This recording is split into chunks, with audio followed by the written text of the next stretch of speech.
The SC, Advocate Arendse. Good morning, Honorable Chair, Honorable Members, Deputy Minister Boshielo, and everyone in the room. Good morning. Thank you. Advocate Mkhwanazi, good morning.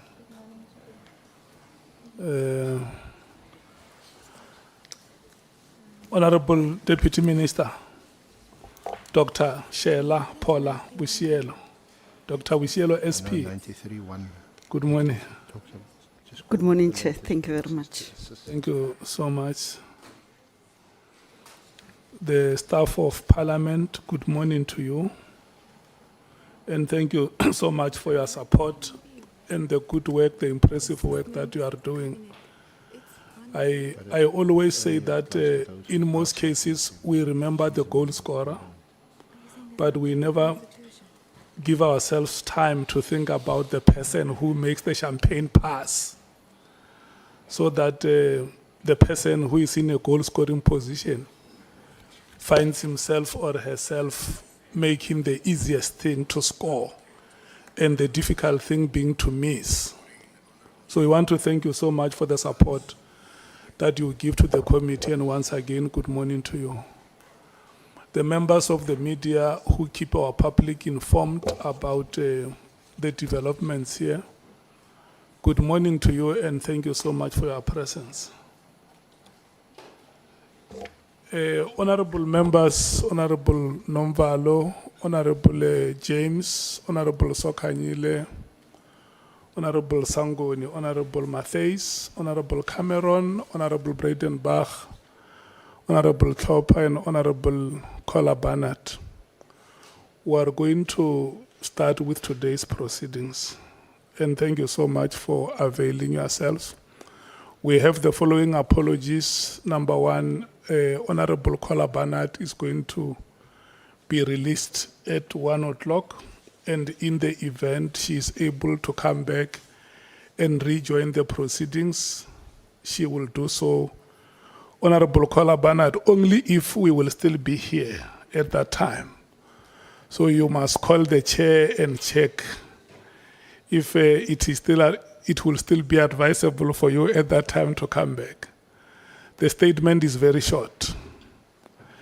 The Chief Whip, Honorable Ntuli, due to other commitments in his responsibilities given by Parliament, he may be here, he may not be here.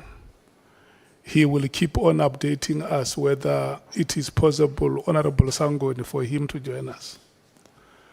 Honorable Ngola is out of the Western Cape on other prior commitments. He will not be here today.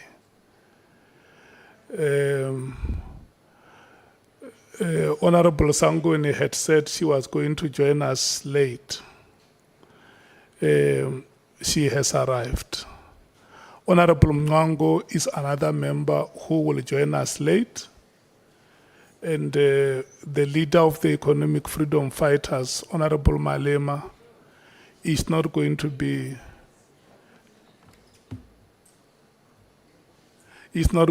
joining us today due to prior commitments. I think, okay, let me also indicate that Honorable Skosana is here. Honorable Shongwe, I have not seen him. Honorable Nomvalo. Is on his way, Chair. From the airport. He will join us. Thank you so much. Join us during the course. The next item that we must move to is to administer oath. And before I administer oath, I must do the ethical part. Senior Counsel, just may you, before I do the ethical part, may you confirm to us that the person who is here before us is Honorable Dr. Boshielo SP. Thank you, Honorable Chair, Honorable Members of the Committee. I'm pleased to confirm that is indeed Dr. Boshielo sitting there with a pleasant demeanor. We've consulted with her a couple of times, and she still looks the same. So you may swear in, Honourable Chair. Thank you so much, honourable members. The ethical part that I wanted to do, and I wanted you to know, which you may already be knowing, is that I know Honourable Deputy Minister very well, Dr. Sheila Boshielo.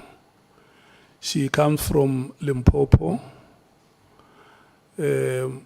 I served with her in the Provincial Executive Committee of the South African Communist Party in Limpopo. And I also served with her in the Provincial Executive Committee of the African National Congress. I was their Provincial Secretary in the South African Communist Party and in the ANC. And her husband is also here. I know him very well. He is my predecessor as the former Provincial Secretary of the ANC. So I know the family very well. The husband is sitting there at the back, Mr. Lerodi Boshielo. So I just felt that you must know that I know her and that I know them. And because I'm a human being, I'm not infallible, I'm your chairperson. When you realize that the chairperson is biased or is veering off the mark, you should be able to say, chairperson, the sentiment that you bear, think it away and focus on the work that the committee must do. I think it's a very important part that I felt I should do, like I did last time when we were with Honourable Mathale, and I also hope that Honourable Dr. Boshielo is the last person I know who will be appearing before this committee. Honourable Skhosana. Thank you so much, Honourable Boshielo. We are going to move to the next item, which will be to administer oath. And before we do that, I will kindly want to read the following statement to you, that you have been invited to appear before this ad hoc committee, which is investigating the allegations made by Lt General Lt Mkhwanazi. You have been invited here to provide information to the committee to enable it to do its oversight work as it investigates the allegations made, which include, among others, the alleged unlawful disbandment of the political killings task team, otherwise known as the PKTT or the NPKTT, Political Killings Task Team, or the National Political Killings Task Teams. And the other part that is being investigated is the alleged moratorium on the filling of vacancies within the South African Police Services, SAPS, and alleged corrupt relationship between senior leadership within SAPS and members of the public, as well as political interference in the work of the SAPS. In extending this invitation, the ad hoc committee chairperson has indicated that you may provide such information to the committee if you so wish, under oath in terms of the powers, privileges, and immunities of Parliament and Provincial Legislatures Act. You have indicated that you wish to take the oath so as to be afforded the protection as provided in the same piece of legislation. Please be informed that by law, you are required to answer fully and satisfactorily all the questions lawfully put to you, or to produce any document that you are required to produce in connection with the subject matter of the inquiry, notwithstanding the fact that the answer or the document could incriminate you or expose you to criminal or civil proceedings or damages. Please note this. You are, however, protected in that evidence given under oath or affirmation before a House or Committee of Parliament may not be used against you in any court or place outside this Parliament, except in criminal proceedings concerning a charge of perjury or a charge of relating to the evidence or documents required in those proceedings. Please be aware that in terms of Section 17(2) of the Powers, Privileges and Immunities of Parliament and Provincial Legislatures Act, a person who willfully furnishes a House or Committee of Parliament with information or makes a statement before it which is false or misleading commits an offense and is liable for a fine or imprisonment for a period not exceeding 2 years. You are required to take an oath or affirm that the evidence you are about to give is truthful. So I'm going to request you to make a choice whether you choose to take an oath or you do affirmation. Thank you very much, Chair. I'll take affirmation. Okay, if you take affirmation, you will then follow me. Or okay, let me read what you will have to say, and then you will follow me. You will mention your names in full, and then declare that or affirm that I solemnly affirm that the evidence that I shall give shall be the truth, the whole truth, and nothing but the truth. And then you will say, I do.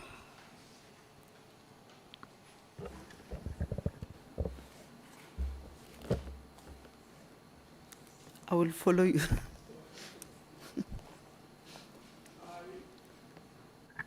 I, Dr. Sheila Boshielo, solemnly affirm solemnly affirm that the evidence that I shall give that the evidence I shall give shall be the truth, shall be the truth, the whole truth, and nothing but the truth. nothing but the truth. So I do. So I do. Thank you so much, Dr. Boshielo, SP. SC, I'm handing over the reins to you. All the best. Thank you. Then it shall be until 13 hours. Unless you finish before that time, you will get directive from the chair. Thank you. I've got no conflicts of interest to declare.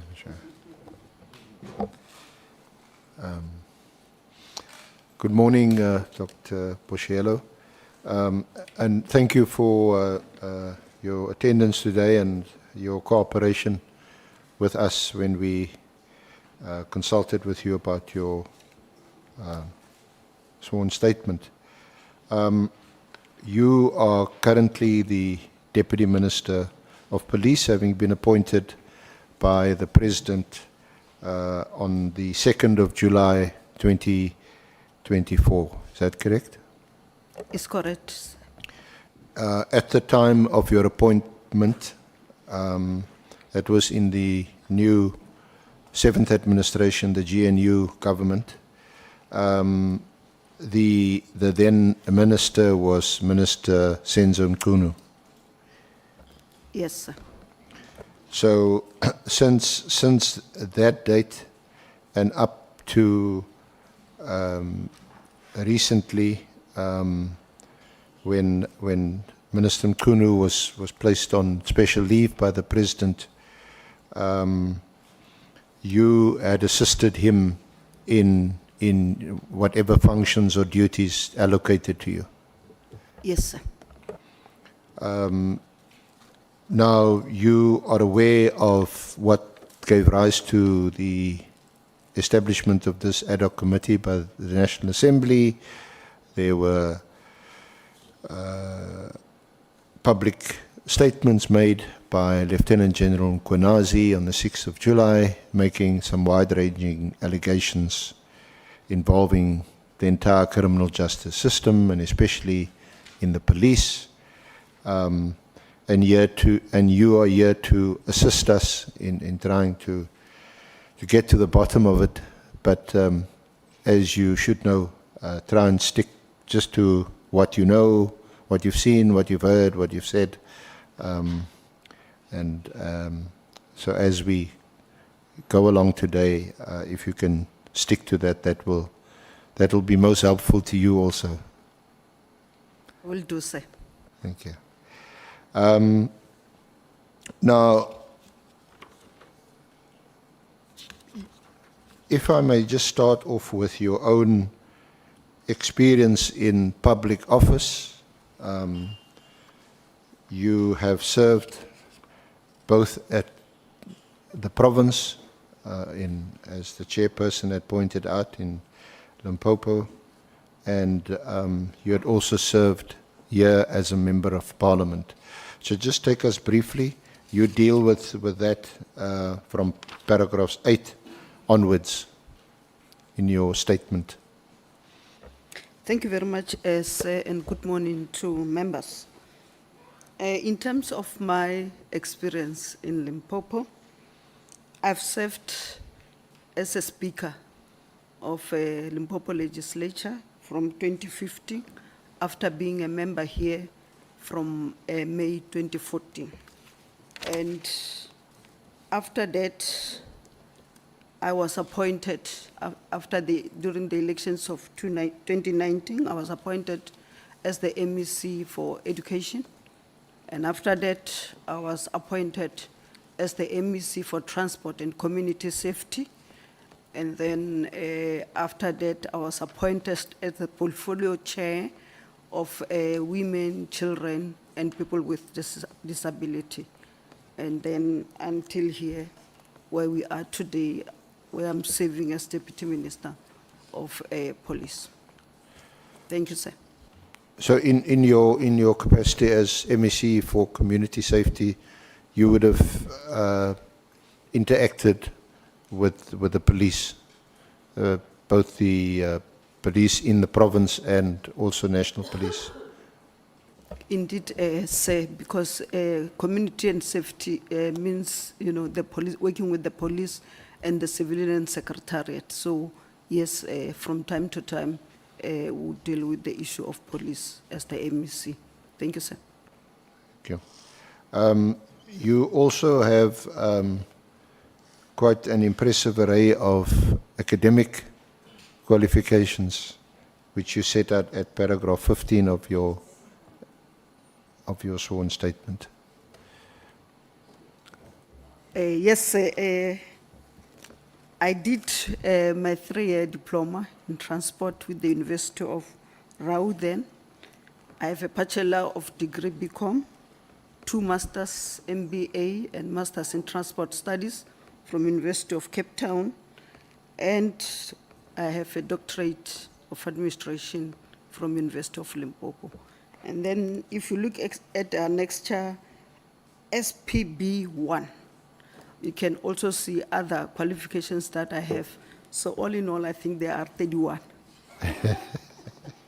Thank you, sir. Okay. Yeah, thank you. Now, you would have been assigned some roles and responsibilities by Minister Mkhwanazi and more recently Acting Minister Kachalia. He was appointed only in August, so it's just been a few months. Perhaps describe to us the kind of roles and responsibilities assigned to you in terms of the Constitution. You're appointed to assist the Minister of Police. So just take us through in which areas you assist the Minister.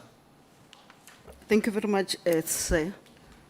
Maybe let me start it the other way around, as we said it, because I know there were debates whether we need deputy ministers or not.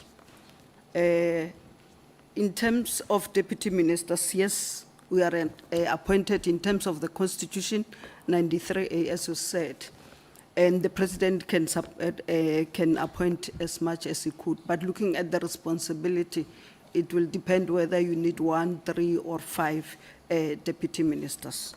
So in terms of my responsibilities as the deputy minister, we get our powers in terms of section 93.2, where we account to Parliament about the work that we are supposed to do, and also assisting the minister to do the work that he will give us from time to time.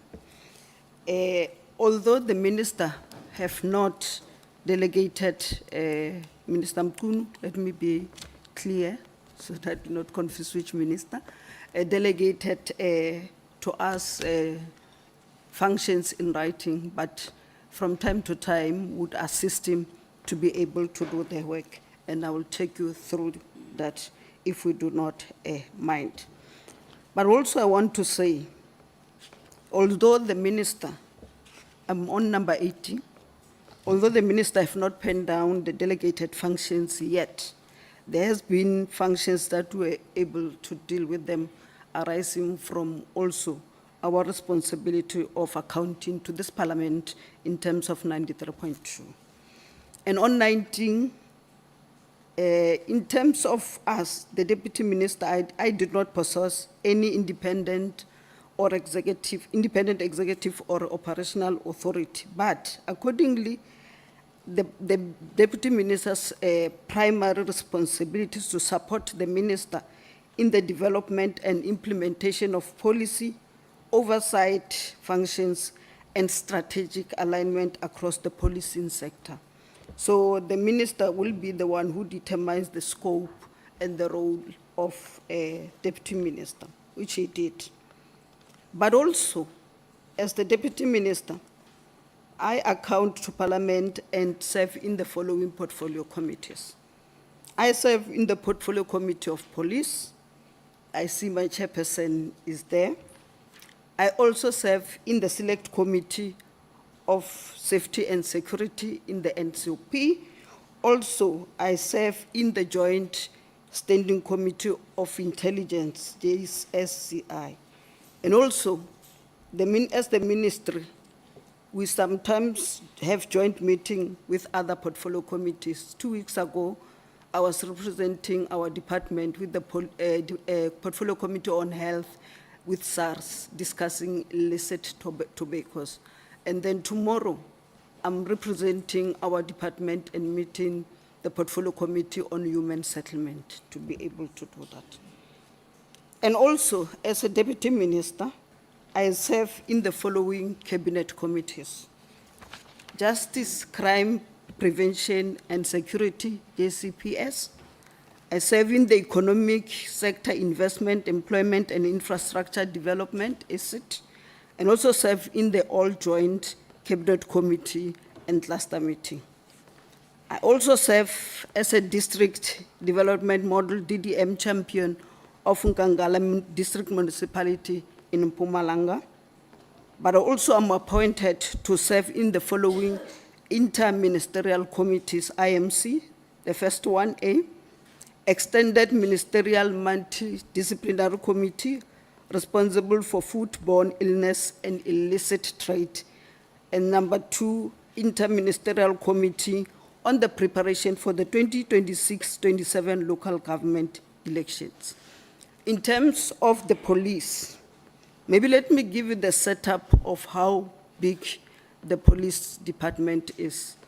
The department consists of the South African Police Service, the Directorate for Priority Crime Investigation, DPCI, which we call it the Hawks, Yes. and also 3 entities: the Independent Police Investigative Directorate, IPID, the Civilian Secretariat Police for Police Services, CSPS, and the Private Security Industry Regulation, CERA.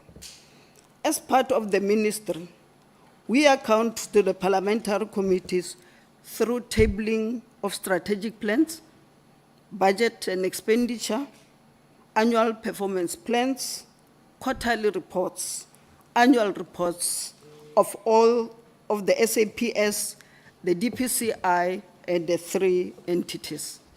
So prior to attending the parliamentary committee meetings, the ministry, together with the national commissioner, the national head of the Hawks, and the heads of the entities and their top management, we meet and prepare the report as per the agenda of the meeting that we are going to attend. As such, the role of the deputy minister, while constitutionally accountable to Parliament, can more appropriately be defined as a layer of strategic support without independent executive powers.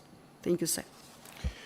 Thank you, Deputy Minister. And I also understand that more specific tasks or functions had been allocated to you, for example, to assess the state of gender-based violence across the country. Just talk to us a bit about that. Thank you very much, sir. The other thing I forgot to say, the role also of the deputy ministers. If you remember, the minister, when he was put on leave, it was 3 days before we had to table our budget in the NCOP. So together with Deputy Mathale, we were able to do 3 statements because normally we'll share the entities, the 3 entities, the DPCI, and then give the minister the SAPS. So we had done for the entities, then we had to do also for the SAPS because it was the last day, and if we have not done that as deputy ministers, we would have not having a budget by now. So the acting minister, Minister Mantashe, was appointed in the afternoon of the day before the tabling of the budget. So, but we had prepared it and give it to him, and when we went to the NCOP, we said to him, he must just read it, and where we have to come in, we will come in. And indeed, we had our budget passed in that. So that is also the other role of the deputy ministers that people might not be able to understand. Coming to your current question, when the acting minister, Professor Firoz Kachalia, was appointed, we sat together and then we took him through what we were doing and that we were not allocated responsibilities then. So after a week, he then called us and then he then allocated us responsibilities for now, and he said we'll go on. So for now, I've been allocated to deal with the GBVF and all the infrastructure and everything related to it, and he assured also the support for me in order to be able to do that. He also delegated to me to deal with the integrated crime and violence prevention strategy and see whether it is working or need to be changed, and if it needs to be changed, to be able to do that. The third one, if you have read my doctorate, I am specialized in in technology. Actually, my topic is factors that impact on e-government services in government. And fortunately, I chose the Department of Transport and Community Safety as if I knew I was going to be the Deputy Minister. So in our department, we're very backwards in terms of technology. So he sent me to China with the delegation. I just have the name here. Major General Jessica from DCPI, because we wanted to be able to check in terms of technology in all the sectors, what we have and what we don't have. We also have Major General Mabuela from the DCPI, we had two. And you will understand why, because they are dealing with organized crimes and crimes that are really what this committee wants us to deal with. And Brigadier Dubazane, who's dealing with technology management services in the SAPS, and then Brigadier Mkhwanazi, who's dealing with port security, and it's mainly based at the OSHIA, the OR Tambo, and Brigadier Haint, who's the Human Resource Development. And also, I had to present a paper to that international forum in terms of the technology and how we can use it to be able to deal with the issue of a crime.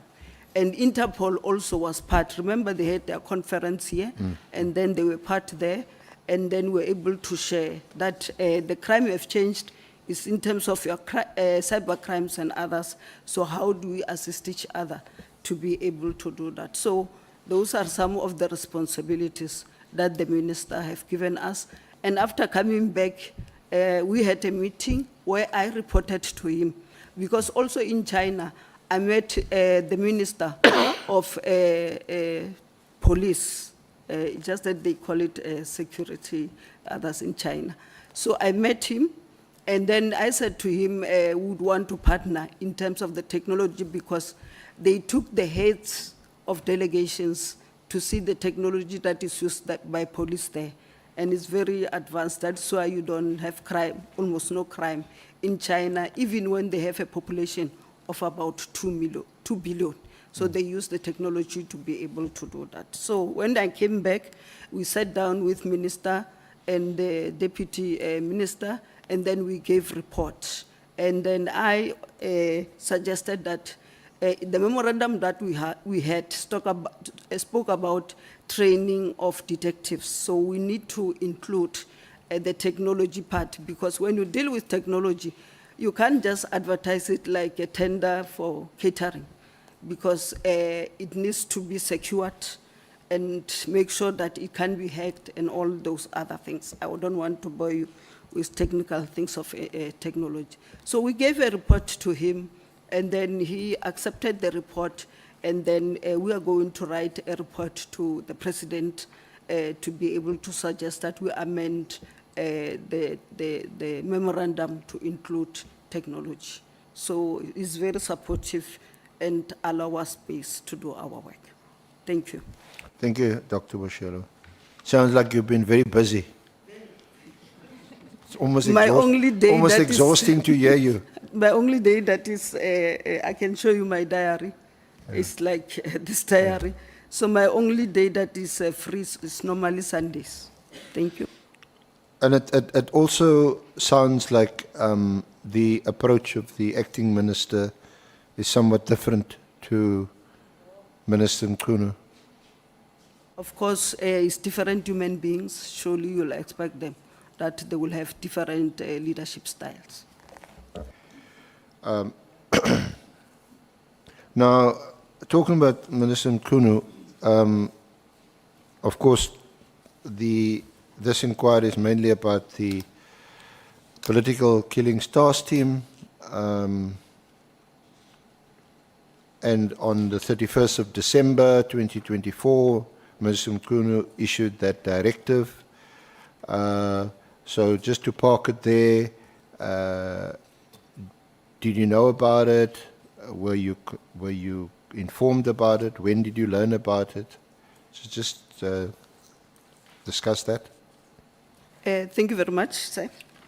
I became aware of the minister's letter and directive, which was issued on the 31st of December 2024, while it was circulating in the social media.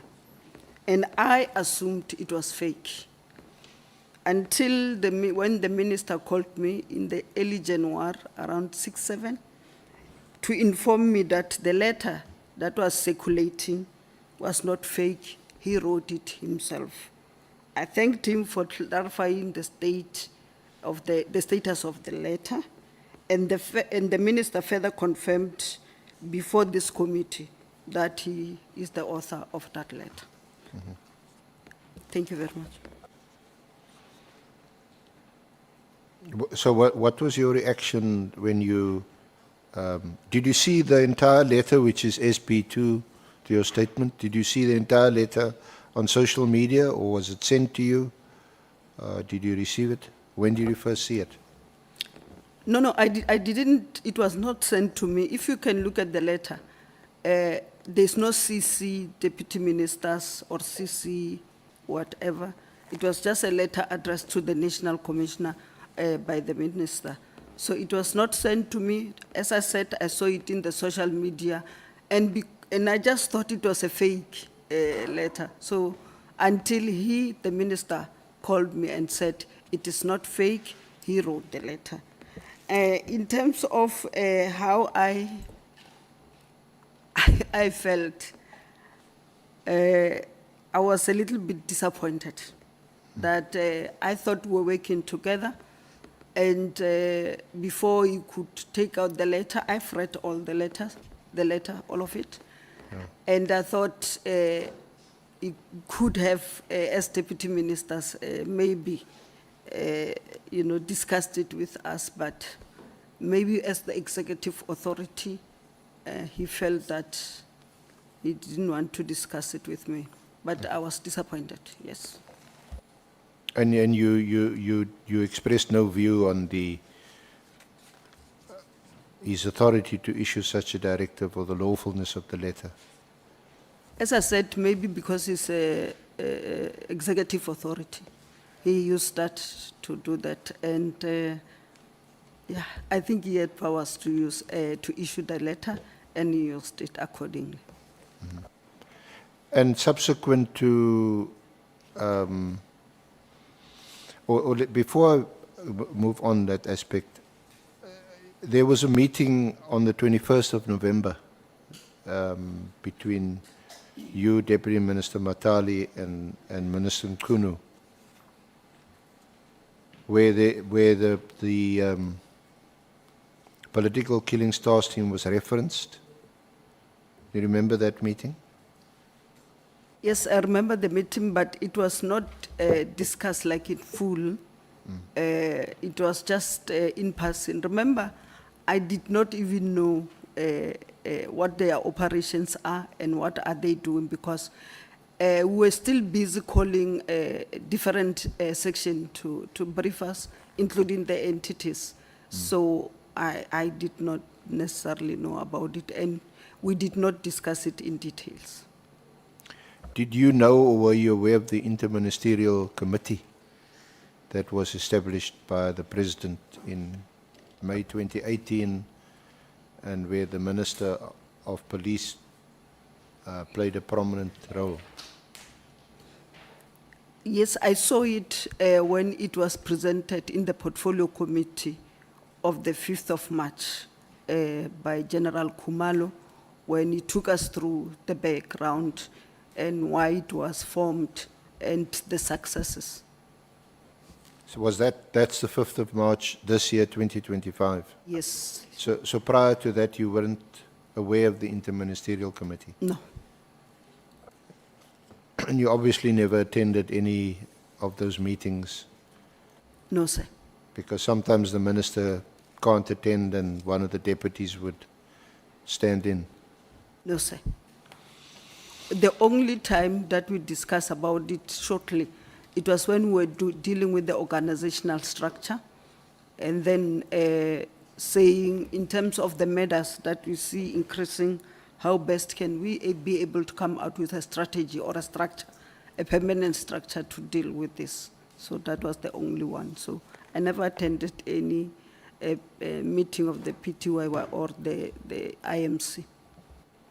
Now, just looking at the letter of the 31st of December, 31 December, SB2, you'll see it deals with 3 items, 3 categories: filling of posts in the intelligence division, ports of entry, and then the political killings task team.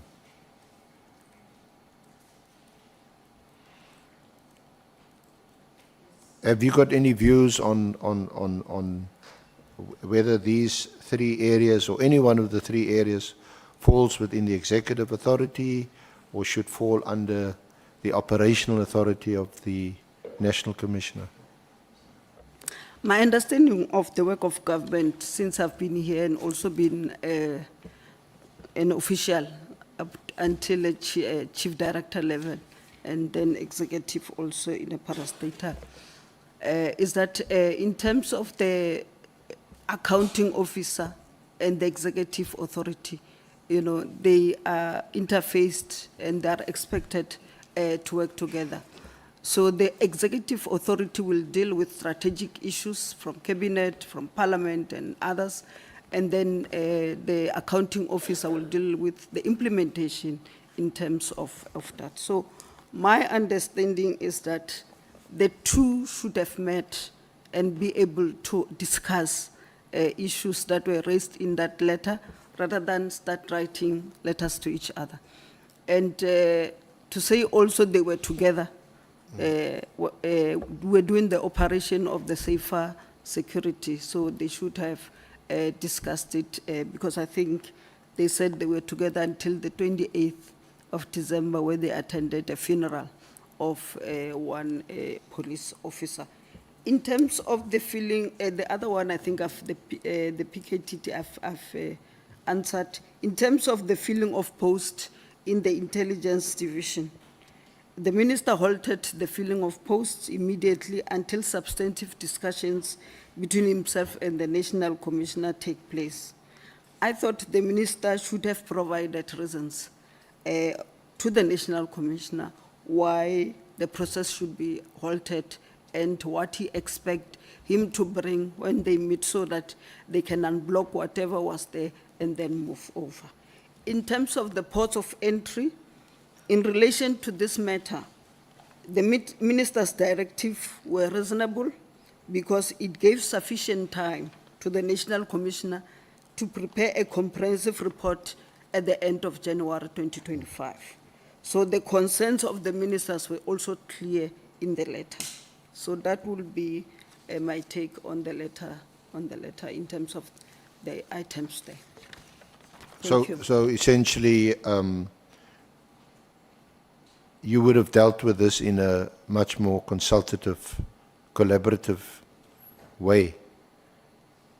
That's how we should be able to work together, because when the president appoint a minister and also appoint the head of institution at the national level, these 2 offices must be able to work together. There's no way in which they cannot work together. Unfortunately, it just depends on the leadership style of the people that have to be. And sometimes you need to compromise and understand that it's not personal, but it's about the work that needs to be done. So there is an interface between the 2 offices. They can't work without each other. Now, you after the minister called you in early January to confirm that that was his directive and he drafted it, he wrote it, were there any further exchanges or interactions or meetings with the minister in relation to this, especially the political killings task team issue? No, but the problem or the issue with the letter is that it was already sent to the National Commissioner, and it was addressed only to the National Commissioner. So if he had sought, inputs from me as the deputy minister, I should have done. So it was no use for me to even ask to do some input because the letter was out already, and he confirmed that it is not a fake letter. So I did not and had the opportunity to do that. And then it was an online meeting, the one on the 5th of March before the Police Portfolio Committee. So you were in that meeting, and you also heard Lieutenant General Khumalo make a presentation about the political killings task team. Yes, sir, I was in the meeting, and I must confess that it was the first time I had a full report of what the task team was all about, its successes, its budgets, and what it's doing. Yes, I was in that meeting. What impression did you get from hearing the presentation? Let me not say anything because it's a crime intelligence issue. But if the commission want me to write what I think should be done, I would do. Okay. Thank you, sir. And then you also heard Lieutenant General Mkhwanazi express some strong views in that meeting, isn't it? Yes, sir. And what was your reaction to that? I was very surprised because I must say to you, coming to the SAPS, including the entities, I work very well with everybody. From the National Commissioner, actually some of the issues, the dates and everything that I did not remember very well, the National Commissioner was the one assisting me. So I work with the National Commissioner, and some of the responsibilities that I do, you know, we work together, or he will ask me if the minister is not available. The case in point is when we were dealing with the 3 officers from Bloemfontein that were taken by the water in the Hanover, in Pretoria. If you have seen, we were there with the family because the National Commissioner called me, said, DM, where are you? I said, I'm around in Pretoria. He said, the family is here. Can you come and assist me? And then we went there. Yes, it was a painful thing, but I was with him. And I asked him, because everybody was crying, and he was like strong. And I said, you know, you are very strong. And why? He said, no, one of us have to think about what is happening. So we worked together very well. And we buried them, we were together, we did the memorial, we were together. The Deputy National Commissioners also, and the acting, we work together. The Divisional Commissioners, we work together. Executive Director of IPIT, we work together very well. And then the DG of the Civilian Secretariat, and also the CEO of CIRA and everybody. So in terms of working with the management, including the provincial commissioners, they would have even programs now and ask the National Commissioner to send me. Recently, in 2 weeks, I was in Mpumalanga, Elukwatini, having a Mbizo there with the chief and other things. And then I was also in Tlatlaganyani in the northwest, dealing with Samazama issues, and the National Commissioner and the provincial commissioners were working together. So when General Mkhwanazi said those things in the meeting, I was a little bit surprised because we had meetings and he didn't raise those things in the meetings that we will normally have as SAPS. Thank you, sir. And then on the 6th of July, we were even more surprised when there was a media briefing by Lieutenant General Mkhwanazi. Yes, sir. I was surprised. Actually, I didn't even see it until somebody phoned me and said, what is happening? Are you watching TV? And I said, no, I like reading more than watching TV. He said, no, I'm reading. And then he said, watch the TV. And then when I switch on the TV, there I see General Mkhwanazi, and I was surprised. Yes. Did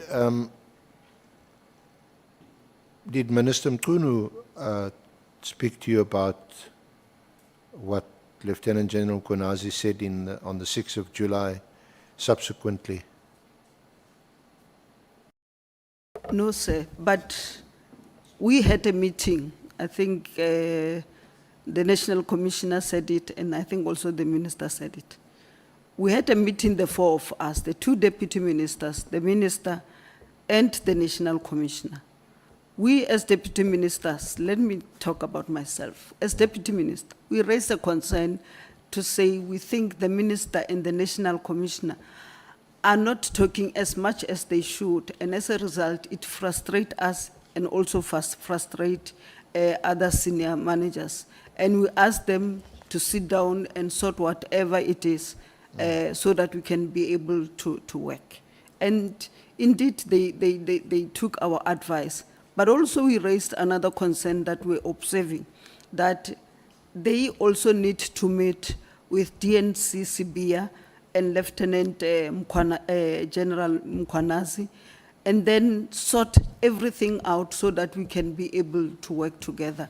And I think they met, actually they met with the National Commission, the Minister and the National Commissioner, and also DNC Sibia and Lieutenant General Mkhwanazi, because if you remember in that statement of the 6th, he said they met, but he doesn't work with criminals, something like that. But it means the meeting takes place because as leaders, we could see there was a problem, it was going to affect us. Thank you. Okay.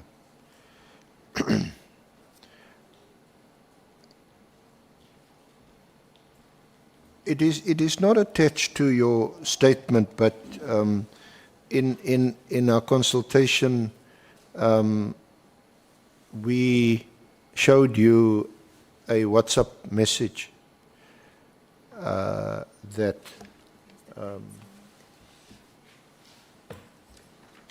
was sent to you, so you can confirm receiving it from General Sibia, Lieutenant General Sibia, on the 16th of October. It just says, "Good afternoon, DM." So one wasn't sure whether it's a reference to Deputy Minister Mathale or to yourself. Was that a reference to you? Yes, sir. So this is about the crime intelligence procurement of new spyware equipment. So just talk to us about this WhatsApp that you received, and what was your reaction? What did you do about it? Thank you very much, sir. I received, it was forwarded, this WhatsApp from DNC Sibia on the 16th of October to me, talking about, should I read it or just say, talking about what the procurement of the spy equipment of 30 million, and that the minister did not approve it, and also the National Commissioner. So it was forwarded at that time. I did not comment. Oh, the comments that DNC Sibia wrote was the first one. He said, DM should take note of the above exercise and exercise vigilance with any type of electronic communication, such as cell phones, emails, etc. So it was like they are buying this equipment to back me. And the second one, he said, Mr. Mathebula has also been briefed in terms of ANC leadership. Mr. Mathebula is the head of security of the African National Congress. Both WhatsApp were forwarded, not necessarily from him. Then he forwarded another one, because I didn't respond firstly. He forwarded another one which says, my suggestion that we should commit the National Commissioner to this. He needs to come out and say whether he knows about it or not. He must also investigate, and if yes, why was the minister not informed? And I must say, SC, that the reason why I didn't respond is because you know that ministers don't deal with procurement issues. It's the National Commissioner as the accounting officer that deal with a procurement issue. So I didn't respond to it because I didn't believe that a person of that caliber, the DNC, doesn't know the difference that between the accounting officer and the executive of authority in terms of the SCM issues.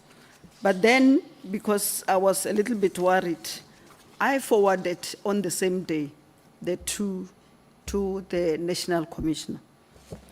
And the National Commissioner phoned me and said, DM, this is not true.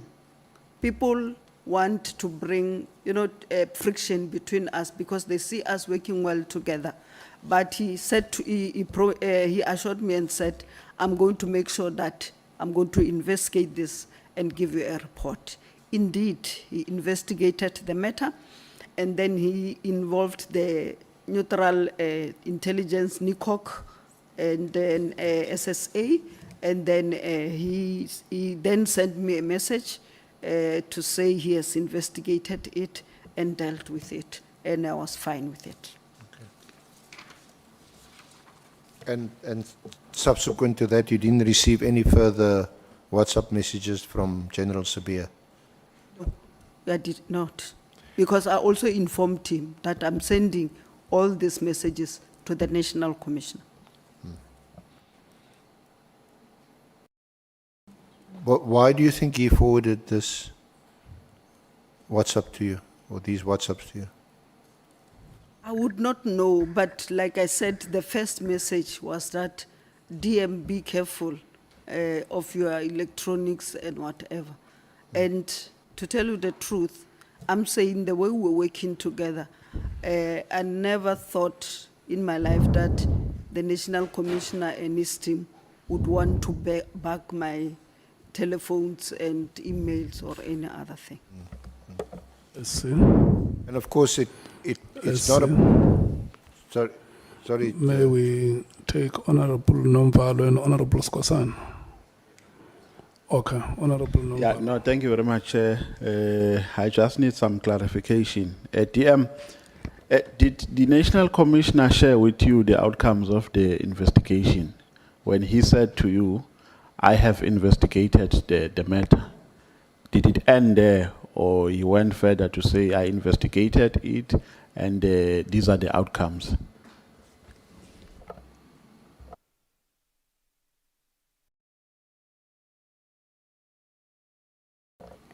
Chair, I know the rules.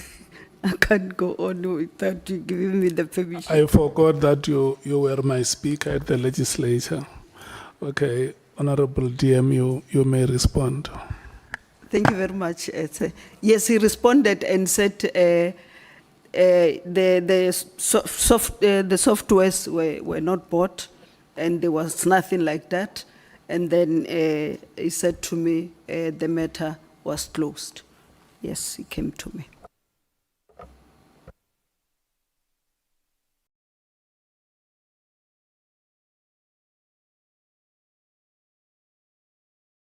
See, we may proceed. Thank you. Thank you, Honourable Chair. Honourable Deputy Minister,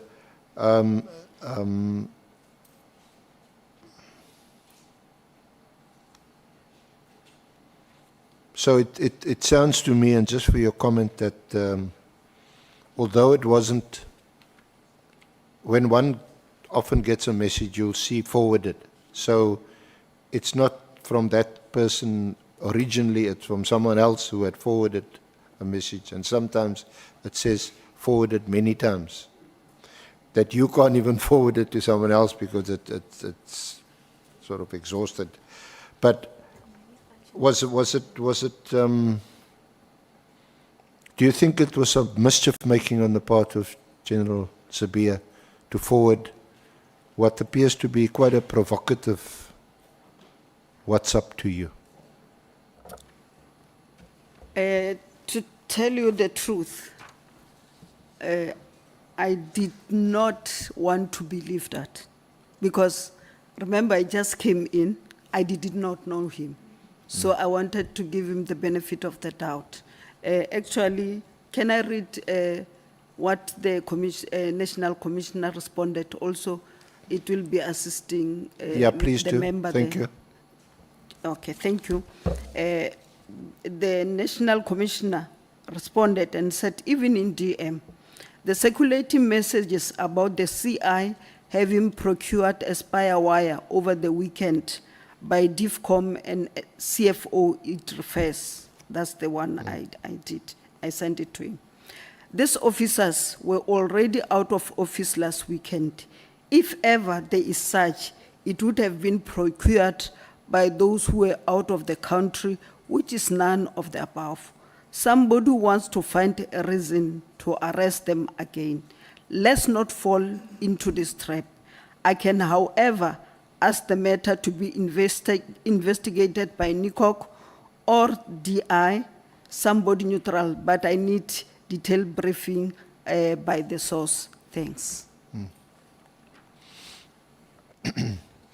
So certainly according to... So, I'm sorry. You minute. As I was saying, so I wanted to give the DNs, because I did not know him, I met him there. I wanted to give him the benefit of the doubt and not rush into judging him. Thank you. Okay. Then just coming to... SC, may we take Honorable Sangweni? Sorry, SC, I know you don't like to be interrupted. Sorry. No, I just need clarity on the good morning, Honorable Deputy Minister. Clarity in the response. Maybe we can be furnished with that response from the National Commissioner. But did you say that he's saying that they are trying to get the DivCom CFO arrested again? Is this the CFO that was arrested with Lieutenant General Kumalo? Yes, remember he was talking about the CI. The CI is the crime intelligence, yes. So it would be the people who were arrested Yes, with, yes. okay. Thank you very much. Thank you very much. Advocate. Thank you, and thank you, Honourable Member Sangoni, for that, seeking that clarity. So just to conclude on that there seemed to be some ulterior, sinister motive behind copying you this WhatsApp. So I'm still saying, as I wanted to give him the benefit of the doubt because I don't know him very well. So, yeah. So, Deputy Minister, just in terms of some concluding... Sorry, sorry? Yeah, just for the record, I never also discussed these messages with him, with the DNCCB. I only forwarded to the National Commissioner and got response from the National Commissioner. Just for the record, I never discussed these messages. And I think just for the record, the way you dealt with it was entirely proper and correct, that you wouldn't get embroiled in matters of this nature. I think your evidence was that this was in any case beyond your sort of job description, and certainly the minister wouldn't become involved in matters of this nature. Yes, sir. Can we just deal with some comments you make in your concluding remarks? From paragraph 48 onwards, do you want to comment, make some comments there? Yes, sir. Thank you very much. In terms of my thinking is that, I don't know, I know other people don't think this ad hoc committee is not important, but for me, it is very important, and I'm stating the reason why I think it is relevant and important. I think the work of this ad hoc committee must lead to a SAPS that is not only effective, but is trusted. And based on the evidence that have been presented before you by the Minister, the National Commissioner, the DNC, and the Provincial Commissioner, I believe that trust will be built on 3 pillars. The first one being the pillar of lawful process, where the roles of the executive, the accounting officers, and bodies like the IMCs are understood, respected, and not circumvented. And also the second one, the pillar of internal accountability, where decisions are made transparently within the ministry, utilizing the full capacity of deputy ministers.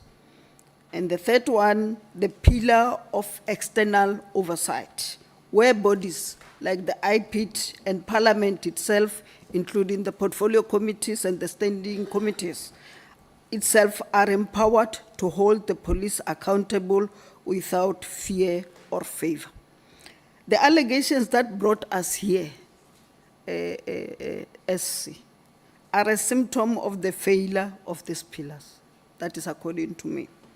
And your recommendations as this ad hoc committee can be the blueprint for the revitalization and restoration of SAPS.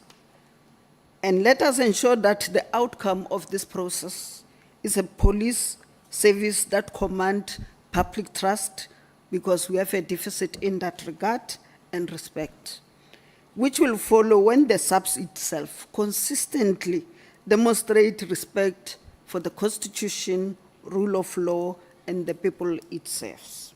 Furthermore, restoring public confidence and trust in SAPS will require vigorous interventions to promote principled leadership and strict adherence to constitutional and procedural governance. As you know, SC, in terms of the priorities of this government, we fall in the third one, where we want to build a capable, ethical, and a democratic leadership.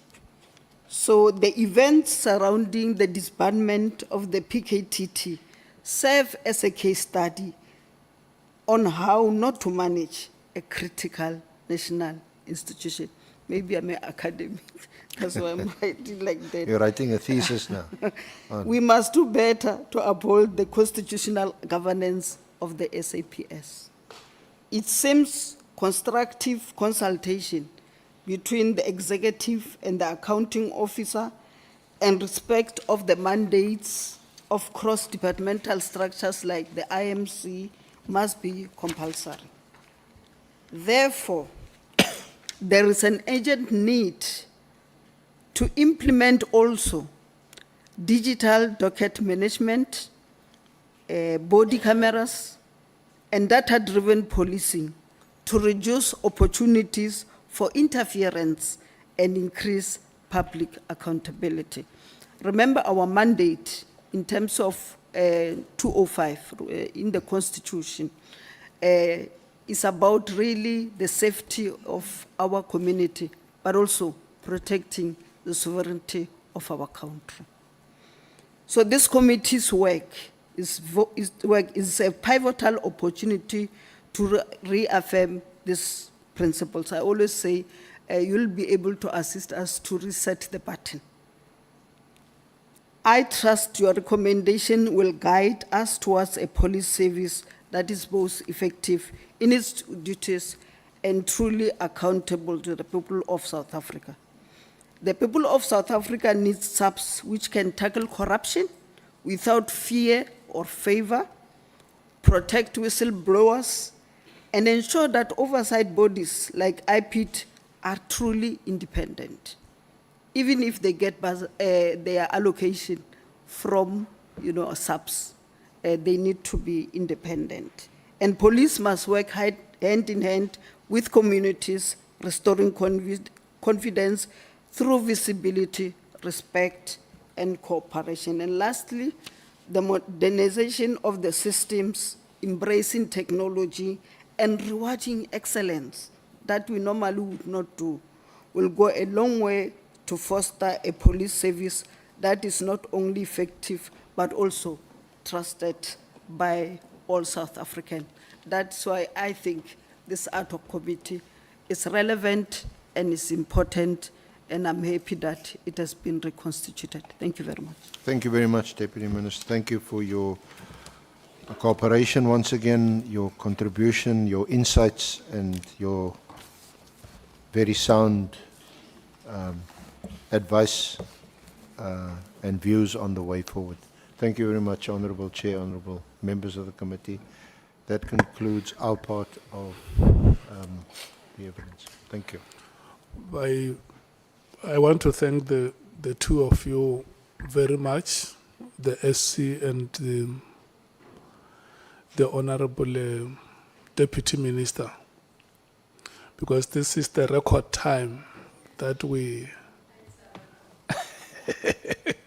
And I think it's our first female witness. It's the record Maybe time we should that have more. we could ever conclude a statement. Honourable Mathale. Thank you, Chair. Mine is just a clarity question. Dr.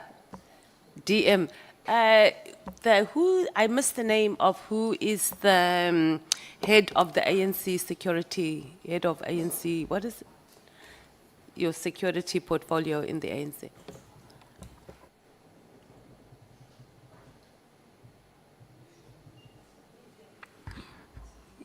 Honourable Dr. Boshielo. Thank you very much, Chairperson. Is Mr. Mathebula. Chair.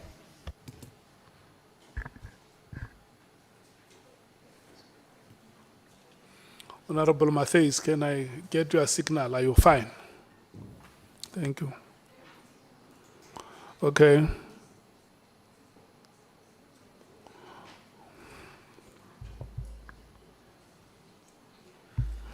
It's 12:15 now.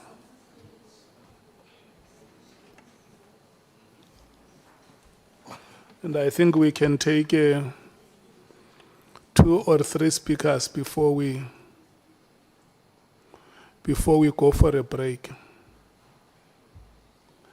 And today, a full member is allocated 20 minutes or less. No 1 hour today. And if you have nothing to say, you just say nothing to say. And then we pass. Yeah. So it's now 20, I mean it's now 16 minutes past 12. We are going to start at 20 past 12, just for you to drink water. So we are going to take 2 speakers before we break at 1. Honourable Sokanyile, are you ready at 20 minutes past 12? Honourable Nomvalo, are you ready at 20 to 1? Okay. Thank you so much. Chair, 20 minutes for full member. No. Alternates? Honourable Sokanyile is today a full member. No, I'm asking time, Chair. No, I'm coming. The Honourable Nomvalo is a full member. So I'm going to take the 2 full members. I allocate them 20 minutes each between now and 1 o'clock. When I come back from lunch, Honourable Shongwe, I will tell you how much time I allocate to an alternate member. So, see You must lobby me. You must lobby me at. Thank you so much, Dr. Boshielo. Please drink water. Credit it to you.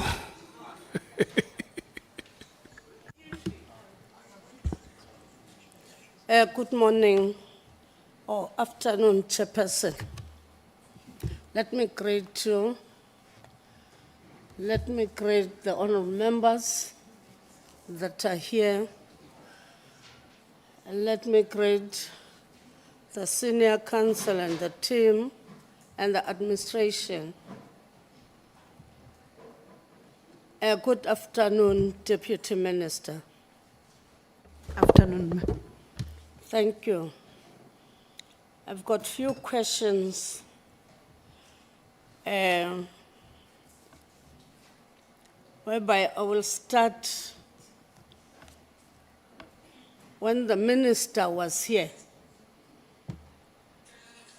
When the minister was before this committee, he gave the evidence that he issued the directive based on the authority granted to him in terms of Section 207, subsection 2 of the Constitution of the Republic of South Africa. Then if you'll go to the Constitution, it will talk about the control of police service.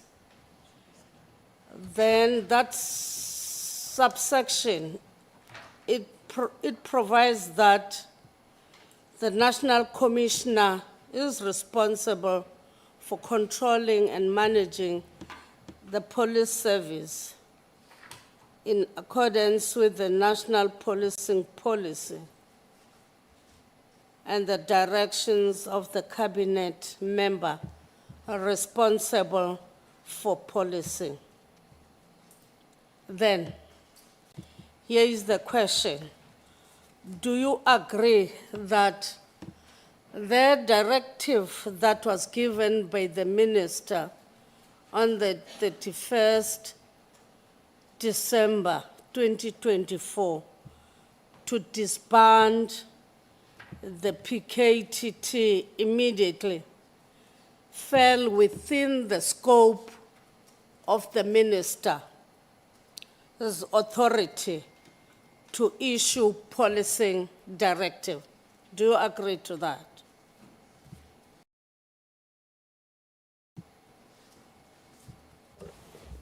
Yes, member, but if you have seen my response when I was asked directly what I think, I said there should be due processes because these offices, the accounting officer and the executive authority, both of them should be able to work together and agree on processes, how to take forward. So yes, the minister might be having the executive powers to be able to give direction, but the person who's going to implement is the accounting officer. So they should be able to find each other and be able to implement whatever needed to. Thank you. So we are saying that this particular directive that the minister gave on the 31st, he was not supposed to do so. Are you saying that? I'm not saying that, ma'am. Thank you. The minister used his executive powers, but I had my own view, but I'm not saying he can't issue it. You can't say your own views in this regard? I did, like I did said when the SC was asking me. Okay. Thank you. With reference to paragraph 26, you indicate that you had a telephonic discussion with the minister regarding the directive to disband the PKTT. Do you remember, or did you, during your conversation with the minister, at least indicate your concerns regarding the approach he took for the disbandment of the PKTT? Did you raise your concerns with the minister during that telephonic conversation? Thank you very much, ma'am. As I said, the minister phoned me. I thought the letter was fake. So that's why I didn't even follow it up, because there is a lot of misinformation and fake news going on the social media. Then the minister phoned me and said the letter that is circulating is not fake, I wrote it. So there was nothing I could do. The letter was already written. The letter was already given to the National Commissioner. The letter was even, out there in the social media. So I did not ask him why he did not tell me or not tell me. So it was like him confirming to me that it's not fake. He wrote the letter. Thank you. I did not ask him anything.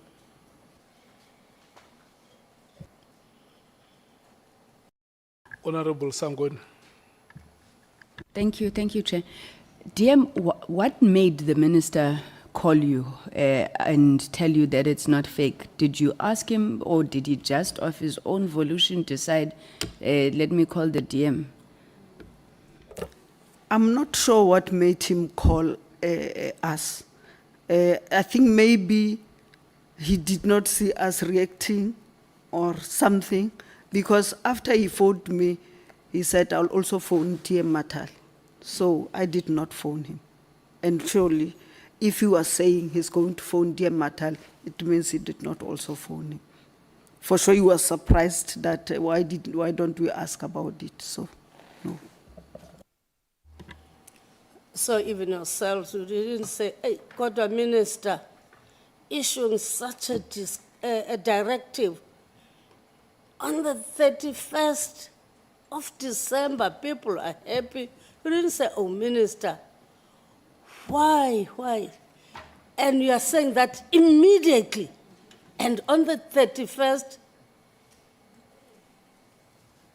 you simply said, oh, by the way, it's already on the Facebook, on TikTok and whatever.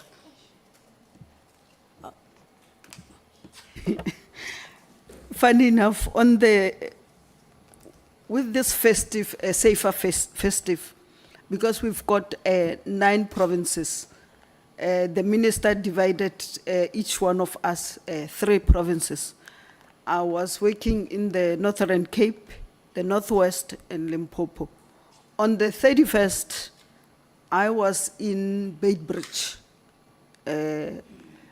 checking there what is going on and then what is happening there and all other things. And I think I finished my work around 5 o'clock, then went home to prepare for the braai and the cricket like anybody. So I did not really ask him why or not. Thank you. Okay.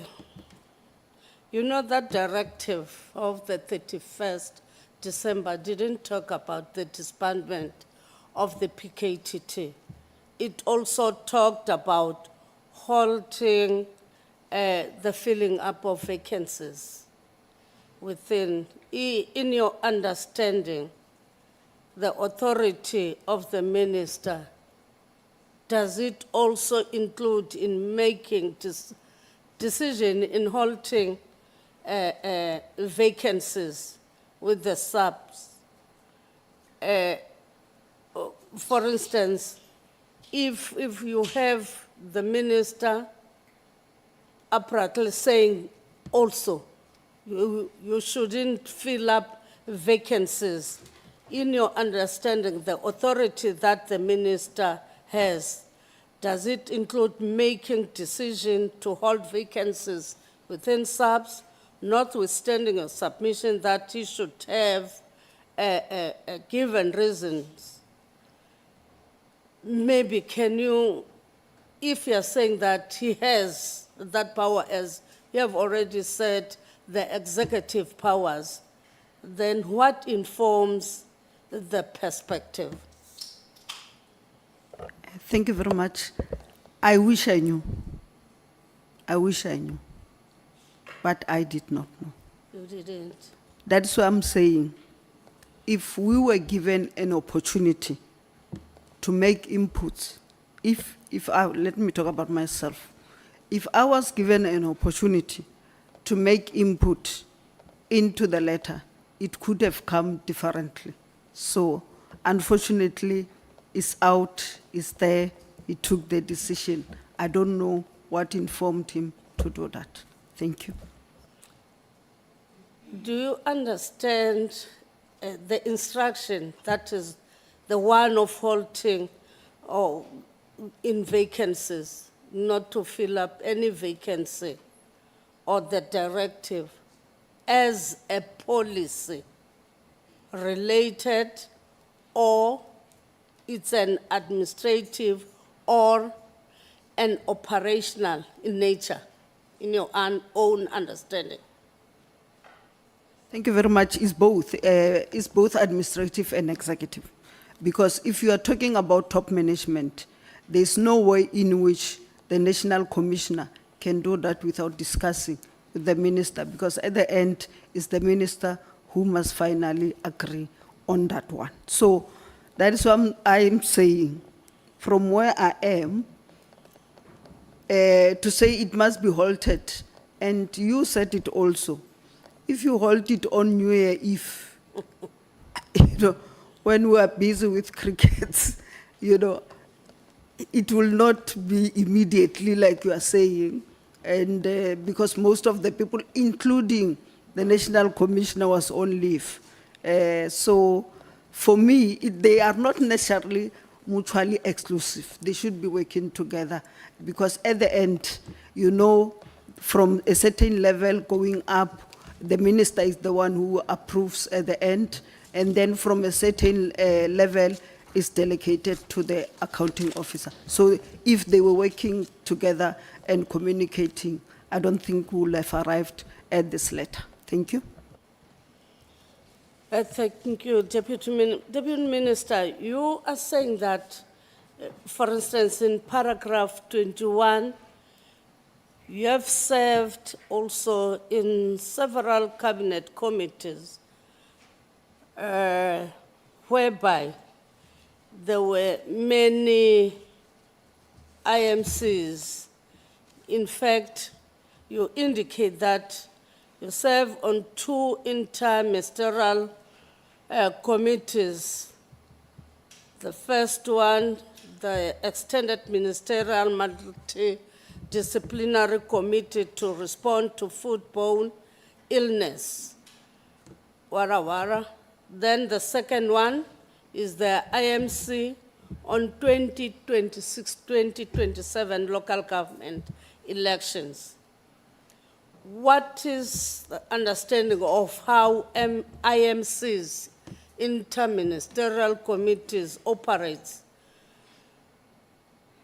Do have in their terms of reference? Is there a specific duration for their establishment?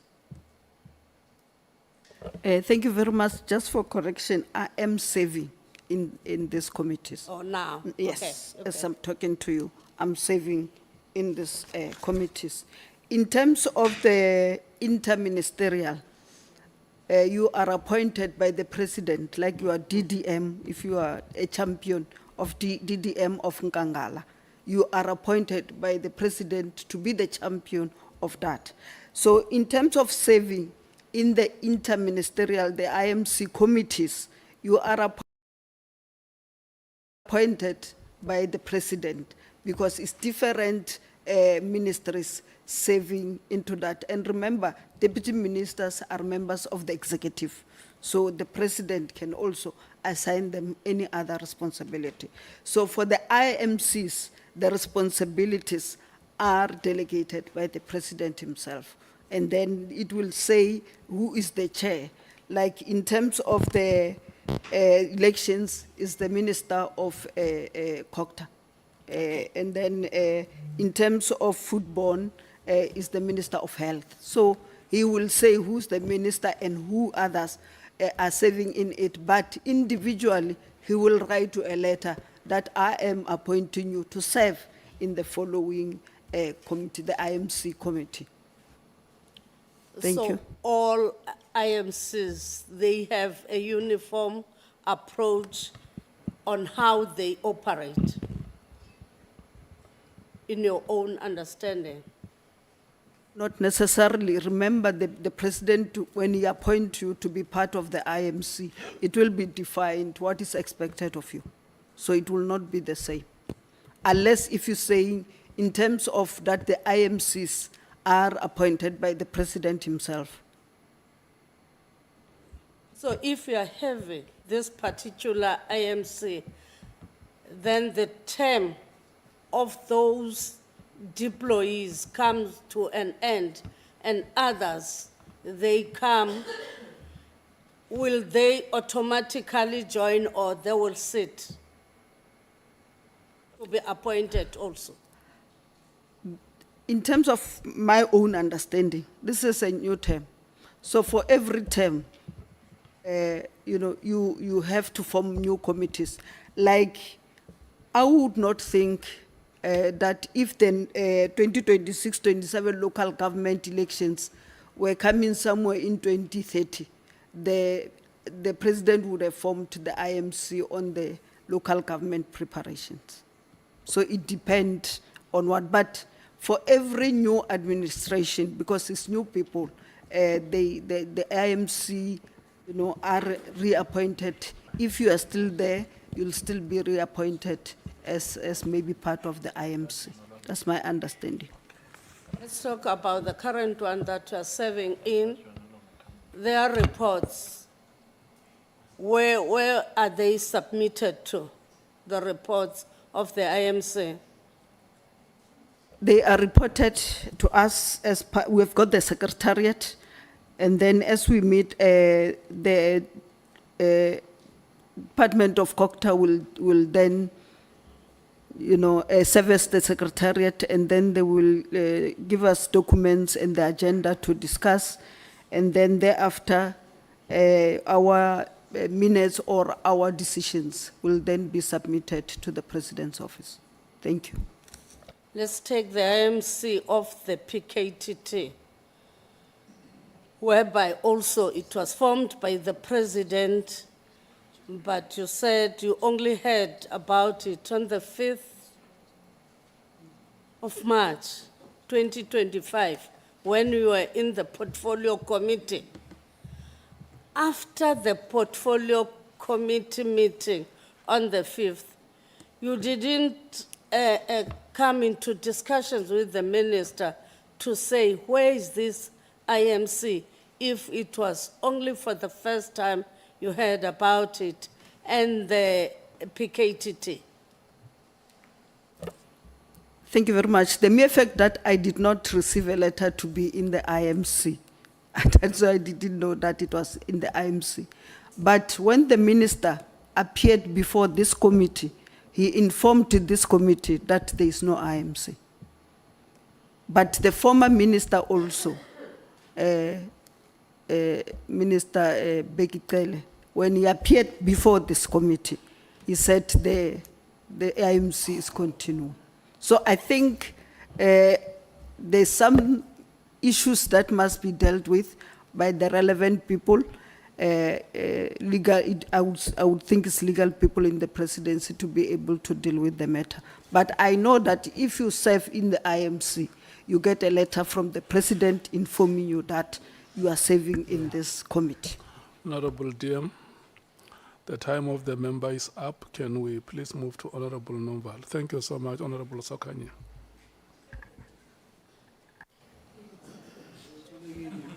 Yeah, thank you so much, Chair. I don't think I will be long, Chair.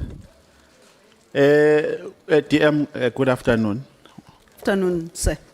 There is a contestation of terms before this committee. When the first witness appeared, General Lt Mkhwanazi, on the PKTT name, he gave us the name PKTT. And the next witness that followed after him, the suspended Minister of Police, came with a different name, which is the NPKTT. Now, in your statement, you are saying it's the PKTT. Now, the confirmation that I need is, have you just written hypothetically, or you have written the name with a full understanding that this is the actual name that was agreed upon? Thank you very much. Actually, if you go to the minutes of the 5th, where General Khumalo was presenting the issue of all along we're talking about the PKTT. So then I saw the PKTT coming in. I'm not sure, maybe as you're saying, it might be semantics, but all along, when we discuss, is PKTT, so it might be, or it might have come when we're discussing the organizational structure. Remember, we were saying that we must start defining murder as murder, whether it's murdered by political but murder is murder. Maybe it should be in the murder and robbery unit. So, and it should be national. You can't have this political killing like it's happening in one province. It is happening in all the provinces. So you might want to have a national structure that coordinate the provincial structures that are there. So I thought they were trying to distinguish between the two. Okay, so to the best of your knowledge, the actual name that was espoused is the PKTT. Yes, sir. Okay, the SC, I was tempted to ask a follow-up question, but I said, no, let me reserve it for my time. Had asked you about a meeting that you held in which a report about the PKTT was given. Subsequently, I asked you about the impression that you got from that meeting, and then you said, because you believe that it's an intelligence matter, so you reserve your comments.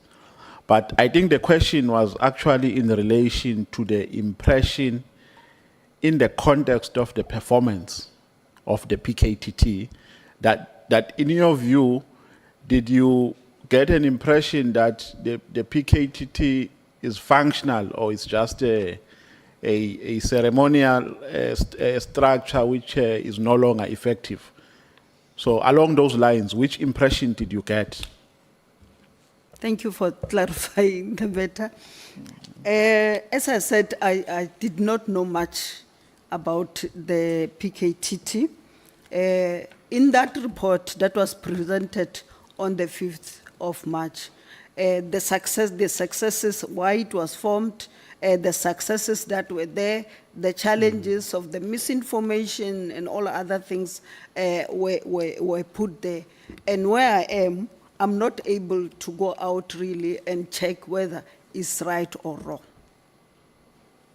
Yeah, but the impression that you got at that time, what impression that did you get in relation to its functionality? If I looked at the report that was in front of me, I think they were doing a great job. Okay. You know, when you get into a normal workplace, as a human being, it's easy to detect when there's a toxic environment or when there's factionalism. You detect through the language and the mood that, no, this one is in good terms with that one, these ones are not in speaking terms.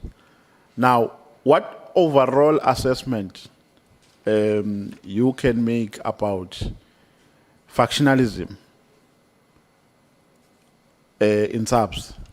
According to you received a message from Sbia, which was forwarded to you, and he says to you, there is this procurement of spy equipment, you must be careful and so on.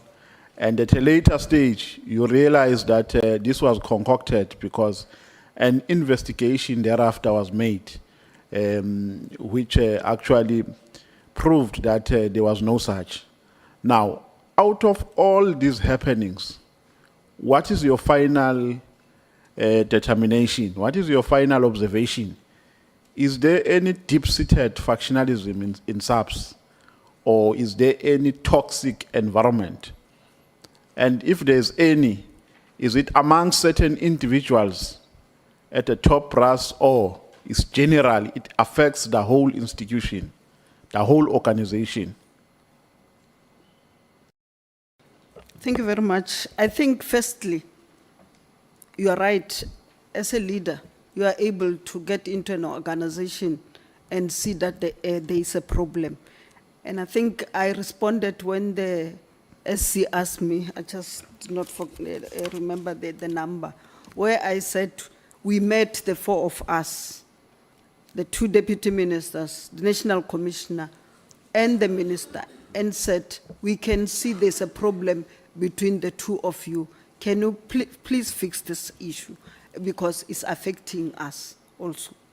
And we said, we have also realized that you, the national commissioner, you are not in good terms with DNC Sibia, and there's also issues between Sibia and Lieutenant Mkhwanazi. Can you please meet with them and make sure that they find each other so that we can be able to work better and move forward? Because we didn't want to choose, whether, like you say, which faction you want to be in or what, because we wanted a SAPS that was working.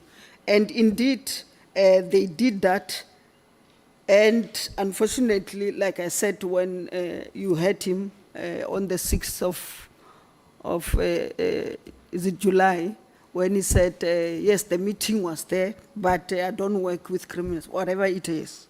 But we did that, and we asked even the minister and the national commissioner that when you work together, at least once a week have a meeting, not necessarily write letters to each other.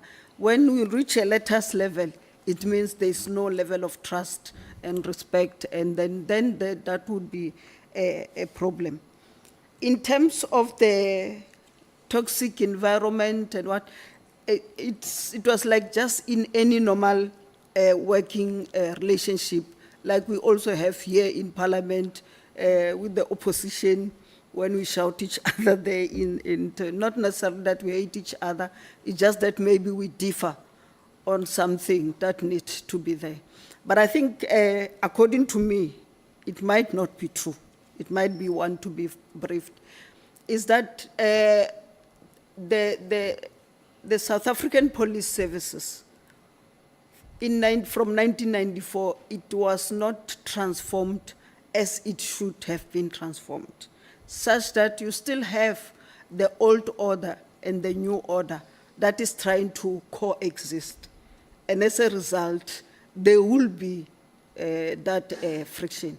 And that is why I said in my conclusion that I hope this committee is going to assist us to be able to pass that hurdle so that we have the SAPS that we want, that will serve the people of South Africa and protect the sovereignty of our country. Thank you, sir.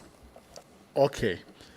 Notwithstanding what General Lt Mkhwanazi said on the 6th in relation to his meeting with General Sibia and others, but in terms of your observation, was there any paradigm shift after that meeting?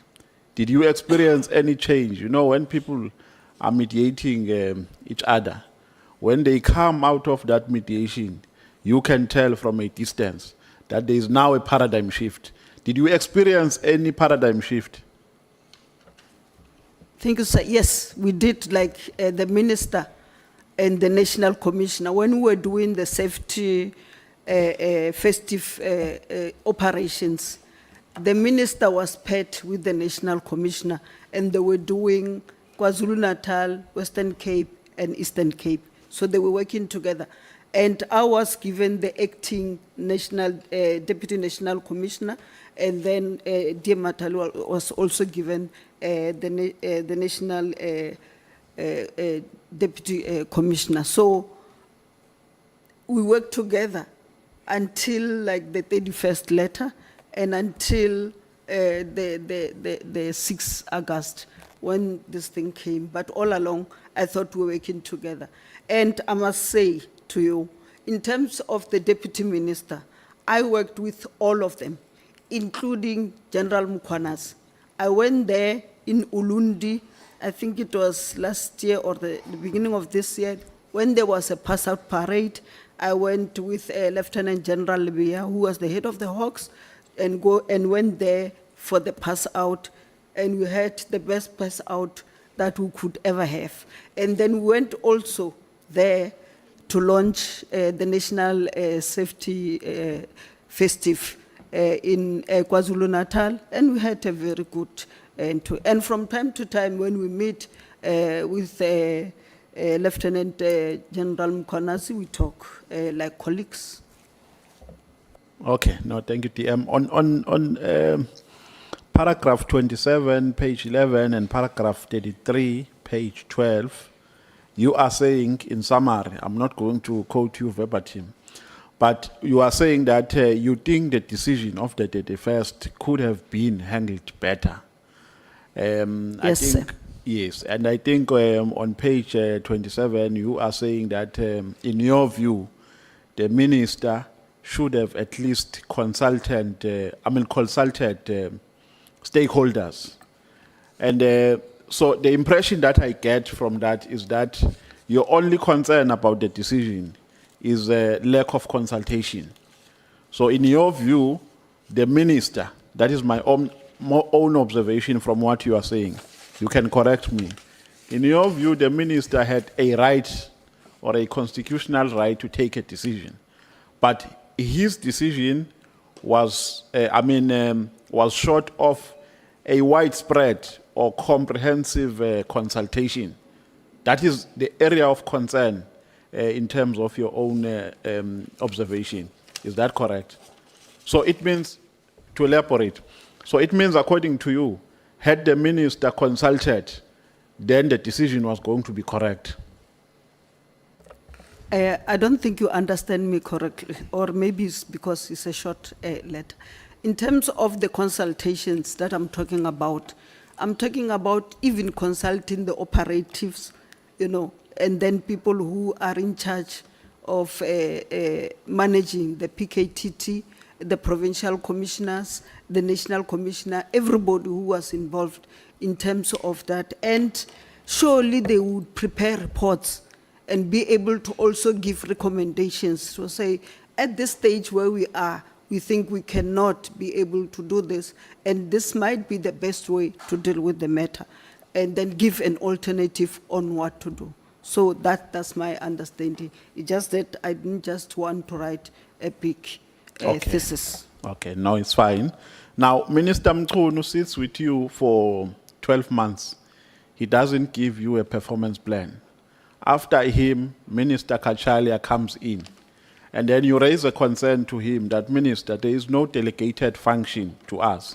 And then with ease, he gives you a task. You said he has given you a task to go to Northwest, if I heard you correctly. No, to deal with the GBVF, the whole of it, and also to deal with the integrated crime violence prevention strategy. Now, would you describe Mr. Mkhwanazi as a person who believes in collectivism, as a cordial person, and as a rational person who takes into account his colleagues when he works with them, who doesn't work alone, who's not aloof to his subordinates or to his colleagues? Because Kachalia comes in, he doesn't spend much time in office. You raise a concern, with ease, he gives you a function.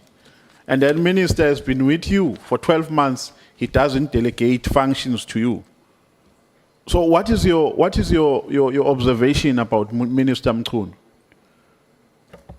Leaders don't lead the same, and then they don't see the matters the same. So here, I see a different leadership styles between the two. That will be all I want to say. Yeah, but remember, this is an operational issue. And the standard operating procedure here is that for you to be able to execute your functions properly, there must be a performance plan. Whether you are weak as a leader or you are strong, it's a standard operating procedure to which you must adhere. It doesn't depend on your moods. It's a standard which has been put there. And if you do not meet that standard, it means there's something wrong with your leadership. That's what I'm saying. I can't comment. Maybe you can ask him the reason why he did not do that. But I would not be able to. But for me, I attribute it to different leadership styles. Yeah, but you found it ironic that after 12 months in office, you don't get a performance plan. to you? Was it an ordinary, or it's a normal thing, or it's an ironic thing which must never be encouraged? We tried to raise, I tried to raise it at some point, and it was coming, I thought, yes, I agree with you, it must not. It's Okay, not. then the last question, second last, the chair will kick me out, I know, when I'm running out of time. The second last question, you are correctly saying, yeah, that as a deputy minister, you are accountable to Parliament. Now, you are not given this performance plan by the minister.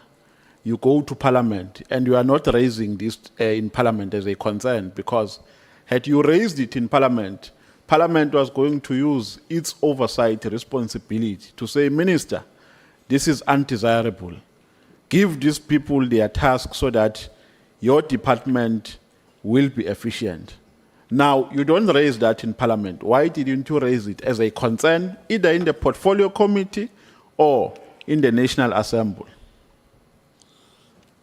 I think there are processes where this kind of issues can be raised as consent. And I think just raising it in the Portfolio Committee would not have been the correct one. Like I said, we tried to raise it with him. Maybe if he was given a little bit longer, we would have that one. So what we were able to do, the three of us, and chair of the Portfolio Committee, Shirley is here, and members are here, we have never, in any day, shied away from going to the Portfolio Committees or in the National Assembly to do the debates, in the NCOP to do what we should do. Because the chairperson of the Portfolio Committee also understood that our portfolio, unfortunately, is on Wednesday, and Wednesdays are normally cabinet days. So we're able to do that as deputy minister. So yes, we raised the issue, but I don't think it has reached a stage where we had to go to the committee and start saying, but the minister is not doing that. I don't think it has reached that level. Thank you very much. I'm giving my 2 minutes, my outstanding 2 minutes to you. You can say whatever you want to say to the committee. Thank you so much. I will bank the 2 minutes. Honorable Sangweni. Thank you, Chair. Thank you for being so kind today, Honorable Nomaan. DM, when you raised this issue of lack of delegation with the minister, I heard you saying that you thought it was coming. I'm sure you didn't raise it once. What would be the minister's response that he was not delegating to the DMs? I would take that he was saying we should be able to understand. He should be able to understand what is going on in terms of SAPS, because it is huge. It's not only SAPS, it's got also 3 entities with their executives, with every other thing. So I think he wanted to understand first, and then also maybe use our strength to be able to allocate properly what he think he can allocate to us. Thank you. Yeah. No, it's time up, honorable members. It's now 1 o'clock, we are breaking. Commissioner, of course, with the management. When we finish, I would expect the provincial commissioner, because that's the one I would have control over, to say, Dr. Mkhwanazi, can I... You can carry on, don't worry about these people, carry on. I would say, Dr. Mkhwanazi, I would expect a report in 2 months' time.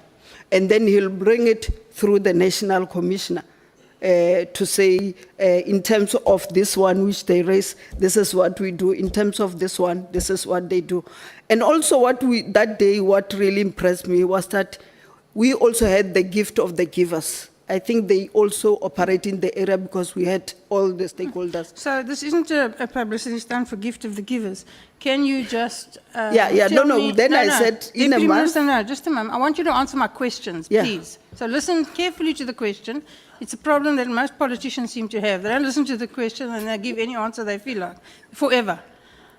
I want to know about implementation. You mentioned a couple of things. Did you do anything about the implementation there, Rahman? Yes. So what? Yes, I did. Tell me. I went back to the chief. The chief was worried about the security, and he was worried about the guns that were going in there. And then we were able to increase the number of police there. And then he even said to me that he's satisfied with how we have dealt with the issue. Thank you. I presume you could do the same sort of thing here in the Cape Flats, where people are being mowed down daily. Send more policemen and reduce the amount of guns. Any plans to do that? I've been, actually, we were sworn in on the 2nd of July. On the 4th of July, we were at Hanover. And I was chairing the public hearing there. And we had the police over this side, and we had the communities over this side. And the community were saying to us, we don't trust this police, they are not doing their work. And then we're able to, and from there, yes, I've been to the Cape Flats, to Guguletu, to Samora, to Atlantics, and everything. We have a special operations that we want to do. I will not be able to disclose it here, but we have a special operation. Of course, I wouldn't expect you to disclose it. I'm interested in implementation. So you have a plan and you're going to implement it. We will implement it, including, remember we signed the memorandum of cooperation with the city and the province, so all of us will be doing that. We'll be watching. Are you aware, Deputy Minister, of any occasion where the minister, the suspended minister now, Mr. Mkhwanazi, interfered in the operational issues of the South African police? Any at all occasion, in your view? I would prefer that you be specific so that I can just be able to answer. I think the question is reasonably specific, Deputy Minister. Are you aware of any occasion at all that you hold personal knowledge of that the suspended minister, Minister Mkhwanazi, has interfered in the operational issues of the South African police? I'm not aware. How long have you been the Deputy Minister of Police? From the 2nd of July 2024. And yet the minister is yet to delegate any functions to you? Yes, ma'am. Have you discussed this with him? Yes, I have. On how many occasions? More than 3 occasions. More than 3? Yes, ma'am. He's a difficult man. He doesn't listen. Comment on that, ma'am. Have you told him that you're unhappy about it? Yes. And still he doesn't listen? No comment on that one, ma'am. Well, nah. Dr. Boshielo, you must not have a problem of using the title honorable member. Thank you very much. Thank you so much. Thank you, sorry, Chairperson. I really apologize. Deputy Minister, you really don't have to call me honorable, I promise you. It's not an issue for me. I functioned for all my life without being called honorable. I'll function some more. I'm directed by the chair. I must take instruction from the chair. No, you actually don't have to. Has Minister Mkhwanazi ever discussed the national policing policy with you and consulted the provincial governments in your presence, taken you along, talked to you about how you're going to implement those things? Have you had those discussions? Not yet, but we took the national policing policy to the province. We started at the MINMEC, and then we took it to the province, and then it went to the cabinet. It was approved, and I think it was approved about 2 months ago before he was told to take leave. Thank you. So it's taken this long to get that far? Yes, apparently.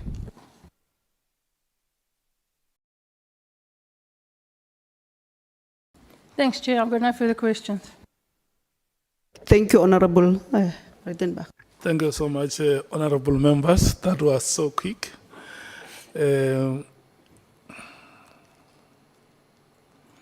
Honorable Mathale, do you want to speak? Okay. Yeah? It's, your time is going to You start. don't have to start it, you can start it like in 10 minutes. Your, Chair. your I'm time not is going opposed to that. start at, listen, at 8 minutes to 2, Let's go. and will end at 12 past 14 hours. Okay, thank you, Chair. Dr. Deputy Minister, I like saying doctor since we have a whole 31 qualifications to our name. Well done, we're proud. Dr. DM, you spoke about your experience in China. So let's talk about their technology there. So we agree that they have a large number or a large amount of resources. They've got decent state-owned buildings, their transport facilities, and there's a very, very minute role of private security companies in policing and security. And what has come out in these, in our hearings is that there's a huge takeover of private security companies. Talk to us about that. Not too much time because this chairperson is going to cut me off very quickly, please.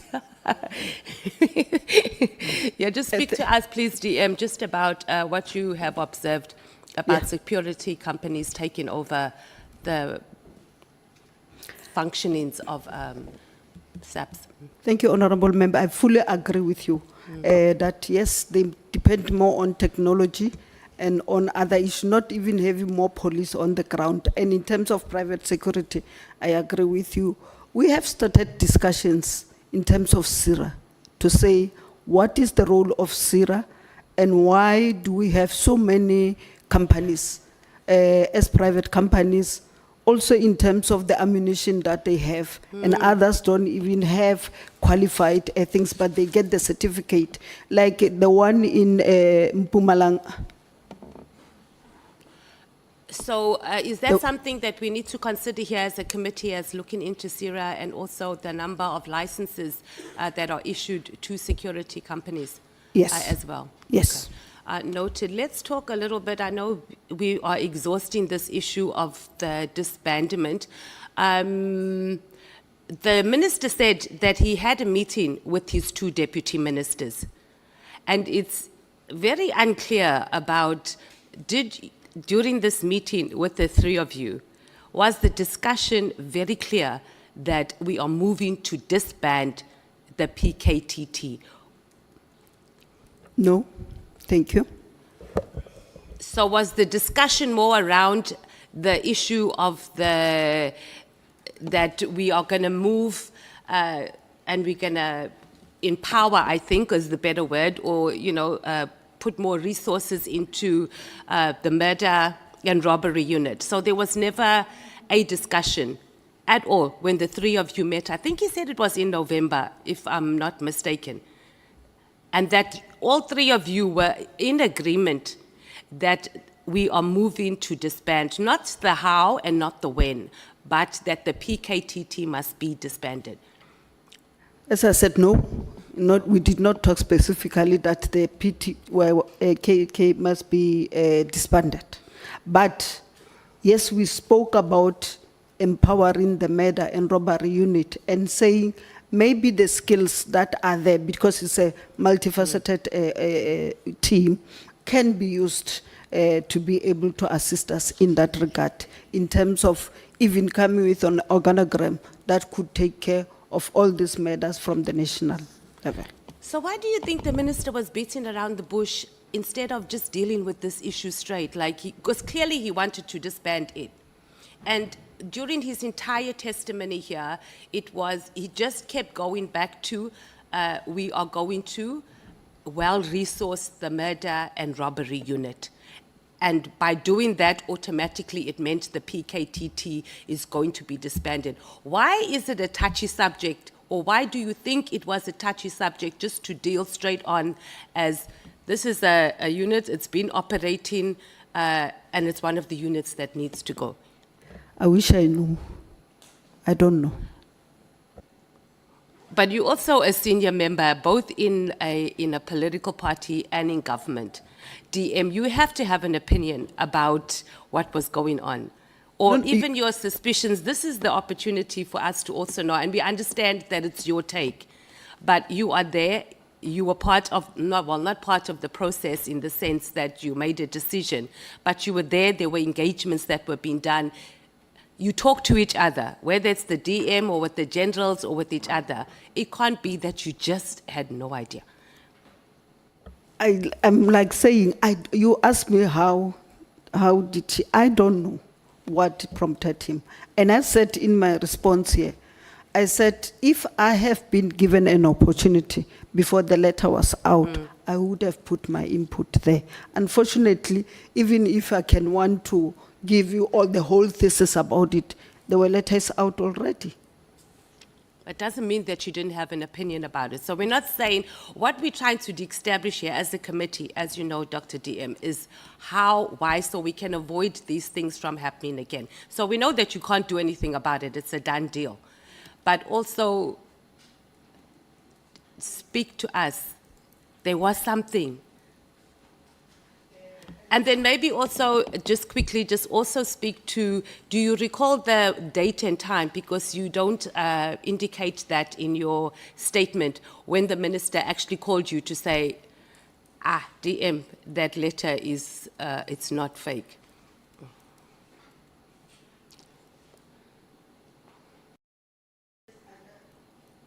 Thank you very much, Honorable Member. I would not want to, remember I'm under oath.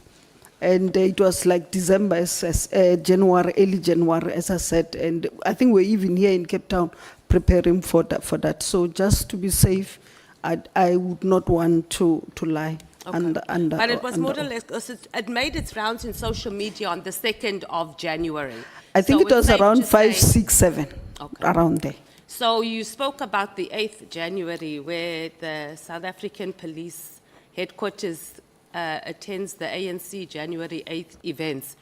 Did you engage the minister at the January 8th at all? He did not attend that January 8th. Okay. Oh, that's interesting. We didn't know about that. Let's talk about, did you know about the arrest of Lieutenant General Khumalo? Yes. We were with him a day before. We were presenting the report to the Joint Standing Committee on Intelligence. Why do you think that General Sabia forwarded the message to you? As I said, I did not. I just took it straight to the National Commissioner. The question is, why do you think he would have sent it to you? Because he didn't. I would know. I want to know. But what I get from the message that he wrote, not the forwarded one, I think he was trying to warn me that they are going to back my phones and my emails and what. And I think this comes back to the question about when we spoke about factions that are operating in the South African Police Service. So there's one thing when we disagree with each other. There's a whole other thing when certain groupings start acting on their disagreements, such as the thing of bugging. Former Minister Becky Cele also said that his phone was, it was intentionally bugged, but it was done in an illegal way as well. So is this a normal practice then, SAPS? Because this is why our country is unsafe. Because we have the executive, we have the top SAPS officials busy bugging each other's phones, listening to each other's messages instead of saving our children from being raped at school. I would not say that, but as I said, with the skills that I have and with what I've seen can assist us in terms of dealing with those, I think we'll be able to stop some of the things that you are saying. So you weren't surprised that they could be bugging your emails and your phone? No, I don't have anything to hide, Honorable Member. But that's not the point, Dr. DM. It's the fact that it's illegal, and at the highest level of our South African Police Service, we are having people operating like that. What hope is there for the ordinary South African on the ground when they're just doing it there on the top? It means that we don't have a justice system here in the country, and it starts with the South African Police Service. I'm telling you what I have done to be able to deal with the issue. I've said that I took a team as per the minister's directive. We went to China. We were shown what technologies are there. I told you from the DCPI. I told you from the CI. I told you from the border. and also TMS, Technology Management Services, and also our representative in China. And then we went to see that one of them was the issue of parking, and the other one, which came because of the unrest of the 21st of July, from the report that we need to have a technology that can be able to deal with the social media and see what is going on and all those kind of things. So we're very pointed and specific what kind of technology did we do. And then when we came back, as I said, we presented the matter to the minister, but also to the JCPS cluster. And the good thing was that the Minister of Finance was in the JCPS, because that day they had the caravan meeting. So we're able to say we would need a lot of money to be able to deal with the technology. And I'm driving that because I know what to do and what needs to be done. Thank you. Okay, Dr. DM, I wasn't really addressing that, and I'm glad at least we've been informed about what technology we have in. But this is a really big issue, that people's phones can just be tapped at every level.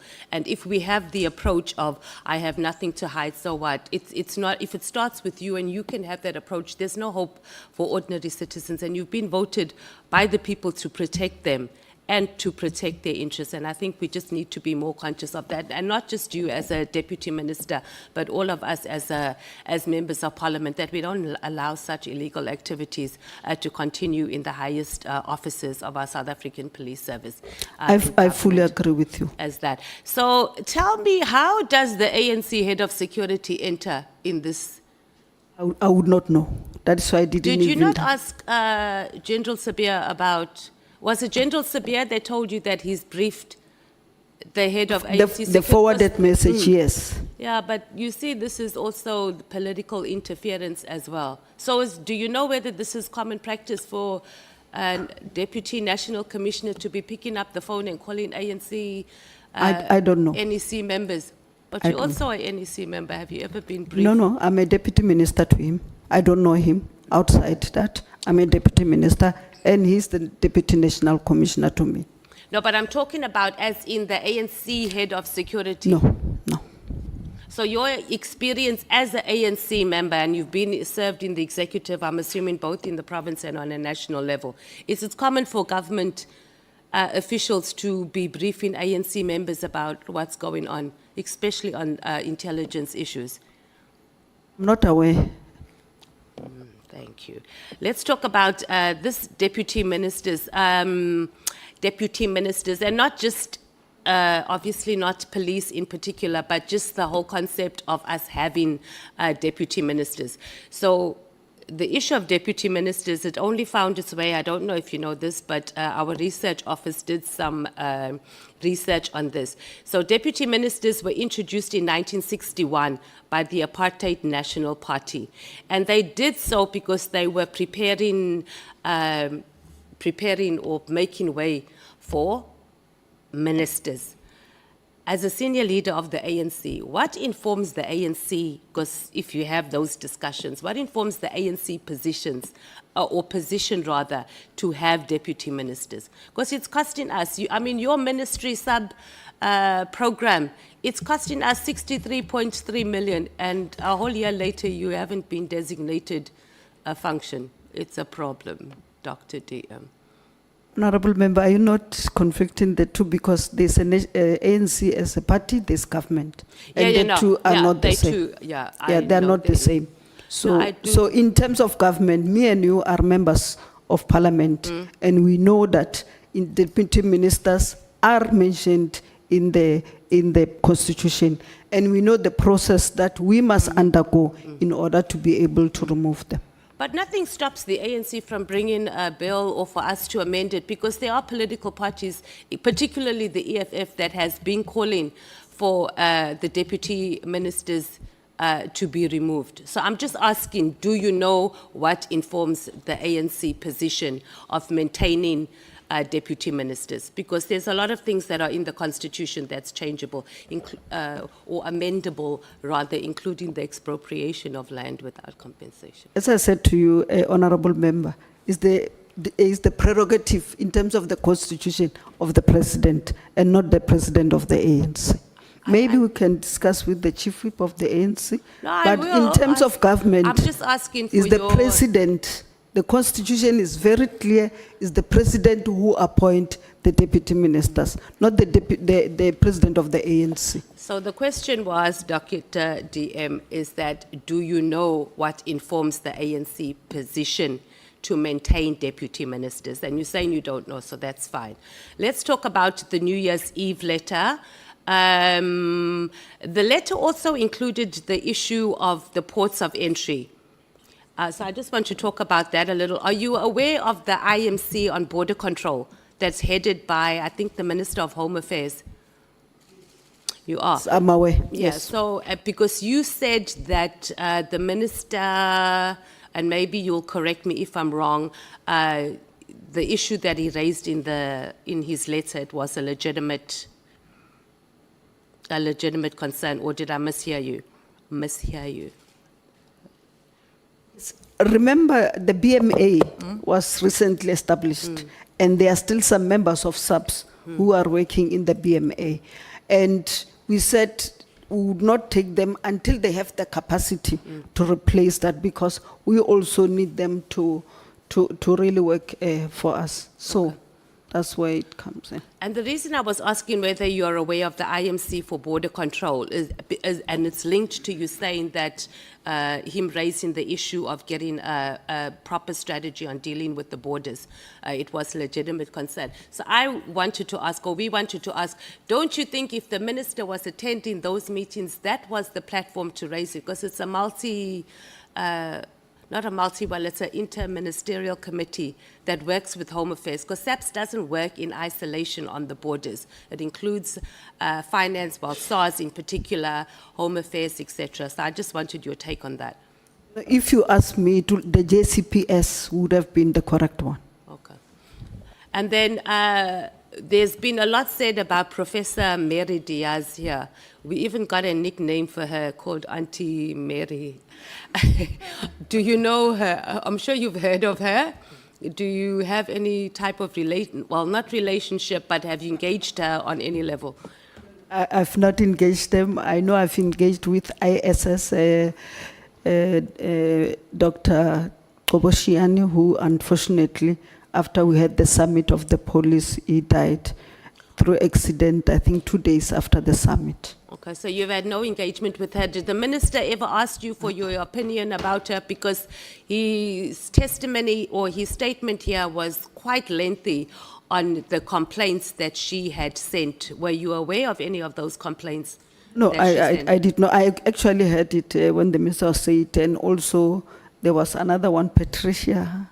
Yeah, Masha. Yeah, no, I don't know them. and you have never engaged No, with them? no. They're very active on social media, Sis Patricia as well. You haven't seen any of her? No, at all. I think I'm done, Chair. One more thing though, Dr. DM. Have you had any type of engagements with Kat Mkhwanazi, any whatsoever? Your time is up, Honorable I don't even Member. know that person. And Brown Mokhosi? Mokhosi. Can No, we them. move to Honorable Mnango? Okay, Chair, I'm done. Record time. Thank you. Thank you so much. Pangazita. Or would you want us to give you some time to organize yourself? We read your apology earlier I will on. appreciate that. Thank you so much. Let me take Honorable Sauls. And Honorable James, today, by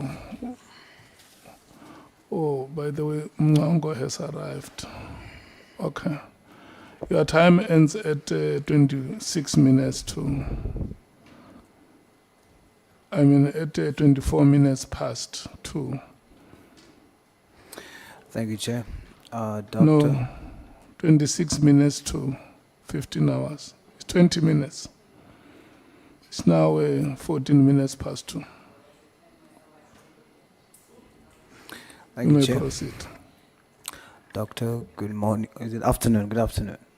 Good afternoon, Honorable Member. Doctor, you you testified that the minister and the national commissioner had some issues that affected the work of SAPS, and you were concerned about it, you and others. What made you think that they have issues? Remember, we are working together as a team. And as we work together, of course, we'll have different leadership skills, and different thinking. And there would be that platform where we might want to differ on one thing or another, which is a normal thing. But we saw that the minister and the national commissioner were normally writing letters where we should be discussing on an issue and be dealing with it. So we asked them and said, in order for us not, when you write a person a letter, it's like you are starting a disciplinary file. You are not necessarily discussing to be able to come with a solution to an issue. So that is why we asked them to say, we don't want to fight over something we don't know, let's just talk among yourselves. And also we observed that there is no good relationship between Lieutenant Mkhwanazi and the DNC Sibia. If you can sort it out, we'll be very happy. You also said that not only between General Mkhwanazi and General Sibia, but also you noticed issues between the National Commissioner and General Sibia.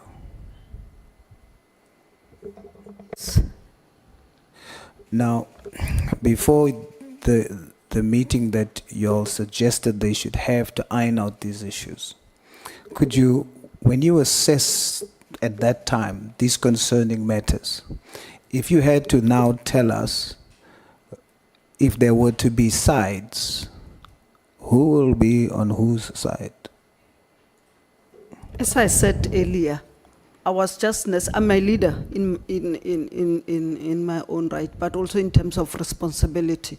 So when you see conflict, you should be able to come out with a solution so that we all pull in the same direction to achieve the same goal. So there's no way in which I can say this side and not this side.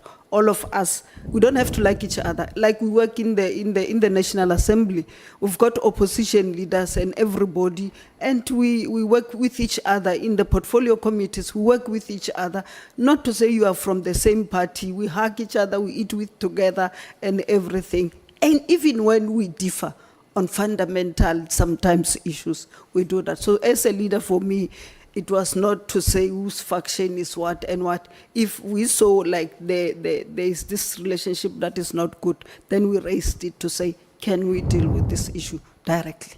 Thank you. Doc, when I listen to you, is what you're explaining is your position was that what you were seeing, the divisions you were seeing, you were seeking to address that, to say this is wrong. We should work as a team. Because you spotted divisions, correct? Yes, Honorable Member. Now, what you've described is indeed the ideal situation. But the reason why you thought about it is because of those divisions that you saw. So now that there's a divide, that means automatically there's now sides, which you are saying there shouldn't be sides, correctly so. You are addressing the fact that there are sides. There should not be sides. Therefore, come together and deal with it because there shouldn't be sides. Now I want to establish. Can I correct something? Please do. I didn't say sides. Yeah, I'm saying sides. And you are saying it. I'm using sides as a synonymous to divisions that you agreed with, correct? Is that okay? Yes. So the divisions that I call sides. So if you have to divide them now. So we have the National Commissioner having an issue with the minister having an issue with the National Commissioner. You are saying, please deal with that, sort it out. Then you have the National Commissioner having an issue with General Sibia. Then you have General Mkhwanazi having an issue with General Sibia. General Sibia also having an issue with General Mkhwanazi. would it be correct to say if we had to look at the divisions that you were trying to address, would you say that on the one side, you are General Mkhwanazi and the National Commissioner? On the other side, you are General Sibia and Minister Mkhwanazi? No, as I said,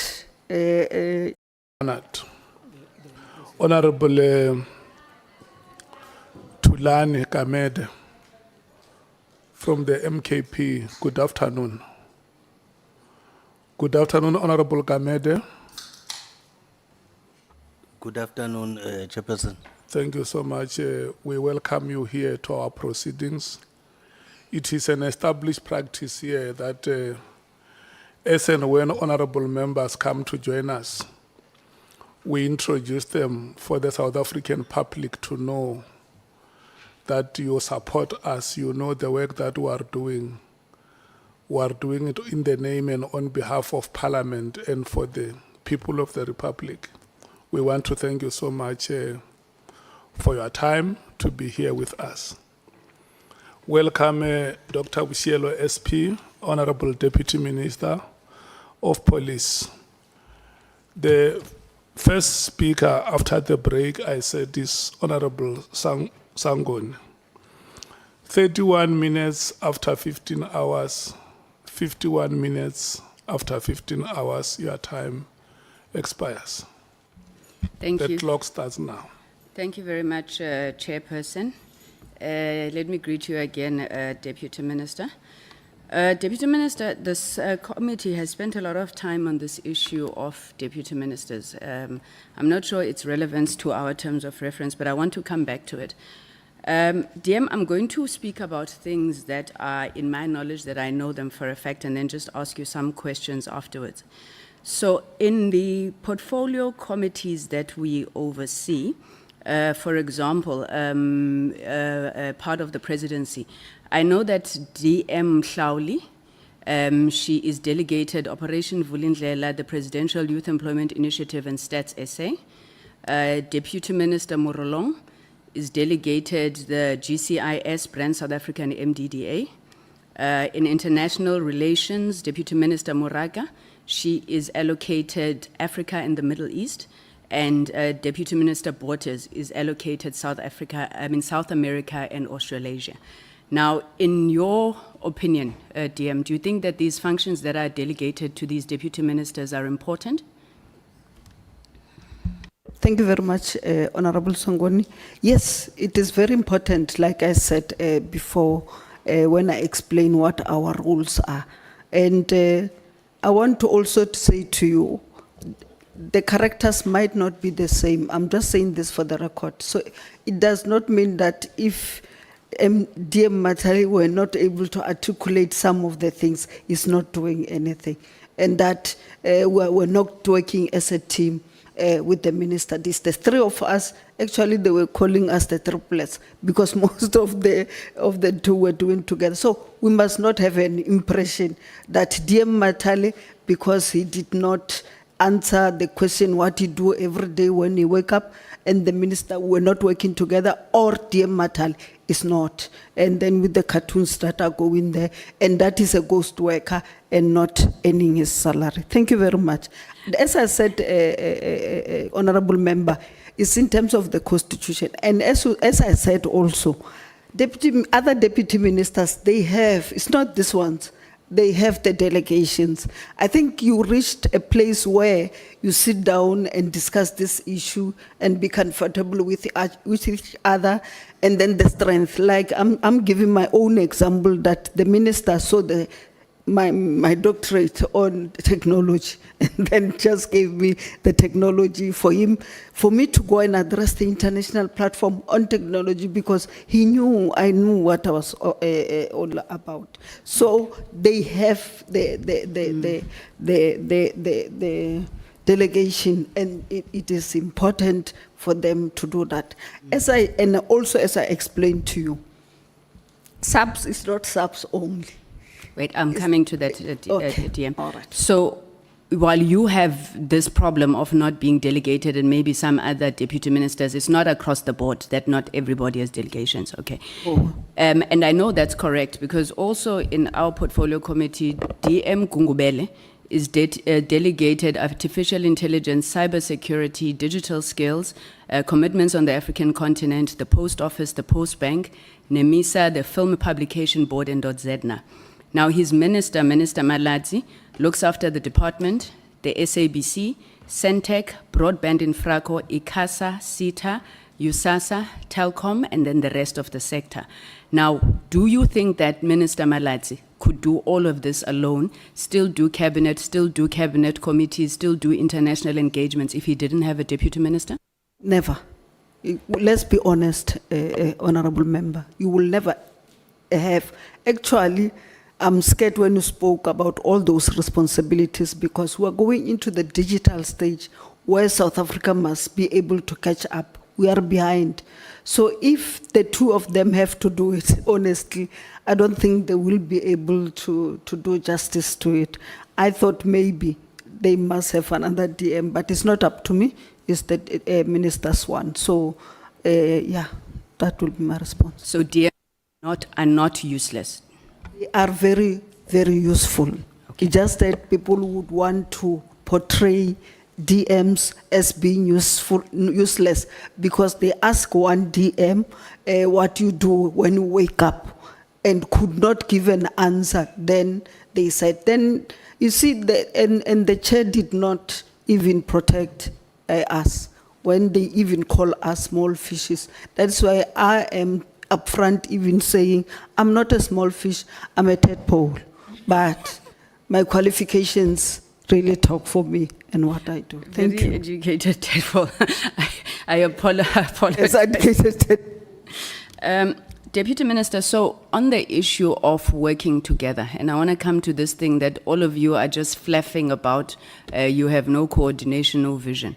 Am I correct that you have the National Development Plan, you have the medium-term framework, you have the strategic plan of the department, and you also have the strategy that you raised here of the integrated violence? Now, are you not all working together in fulfillment of that vision in a coordinated manner, DM? I just want to be specific also to show you in my what I said about it. We work as a team, like you're saying. I said, it's here, that SAPS consists of SAPS, DPCI, which is the Hawks, and the 3 entities. And as a result, sometimes I will deal with the Civilian Secretariat or CIRA, or I pitch, the minister deal with the SAPS, and then DM Mkhwanazi will deal with DCIP and what. So that is why I even said, when we go to portfolios or anywhere, we, together with the National Commissioner and his team, would come together and prepare together on that one. And then what we present to the committees, the standing committee, is a joint effort of all of us and the same understanding. So this issue that, because we have this particular problem that we're dealing with, we're not working together and people are not working, the minister was what, and then we might not be articulate like all of us, and that's what we supplement each other in terms of the leadership.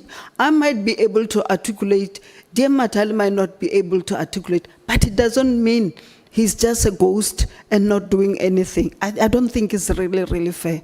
Thank you very much, Honorable Member. Thanks, Arnold. I want to come to this issue of ghosts. Ne? So there's an impression that's created here that you sit in meetings all the time, and that means that you are not working. You heard that, right? Okay. Yes, so I heard do it. you think that it is correct, for example, to say Honorable Shongwe, who's sitting in meetings in the morning until late in this ad hoc committee for 3 months, is it fair to say that Honorable Shongwe is not working? That's what the Honorable Member wanted to say, because I was fair enough to say I serve in the JCPS cluster. I serve in the Economic Sector Investment and Employment and Infrastructure Development Committee and all joints. I'm also the champion of the DDM in Kangala and all other things. And if you don't call this work, it's something else. But also, as part of this, we come to the portfolio committee. As I said, it's 5 divisions. So you present 5 annual reports, 5 strategic plans, 5 APPs, 5 quarterly reports, and all those kind of things. And you can just understand how many meetings we had. So our chairperson, fortunately, is in this committee. He'll be able to explain that there was never a time where we did not come and present, as requested by the Constitution, that we must be accountable to Parliament. So you can't say sitting in portfolio committees we are not working. We are ghost workers. That is why I wanted to clarify it, and I think it is unfair, and I thought the chair would have protected Lt Gen Mkhwanazi on that one. Thank you, Chair. Honorable Sangweni, just a second.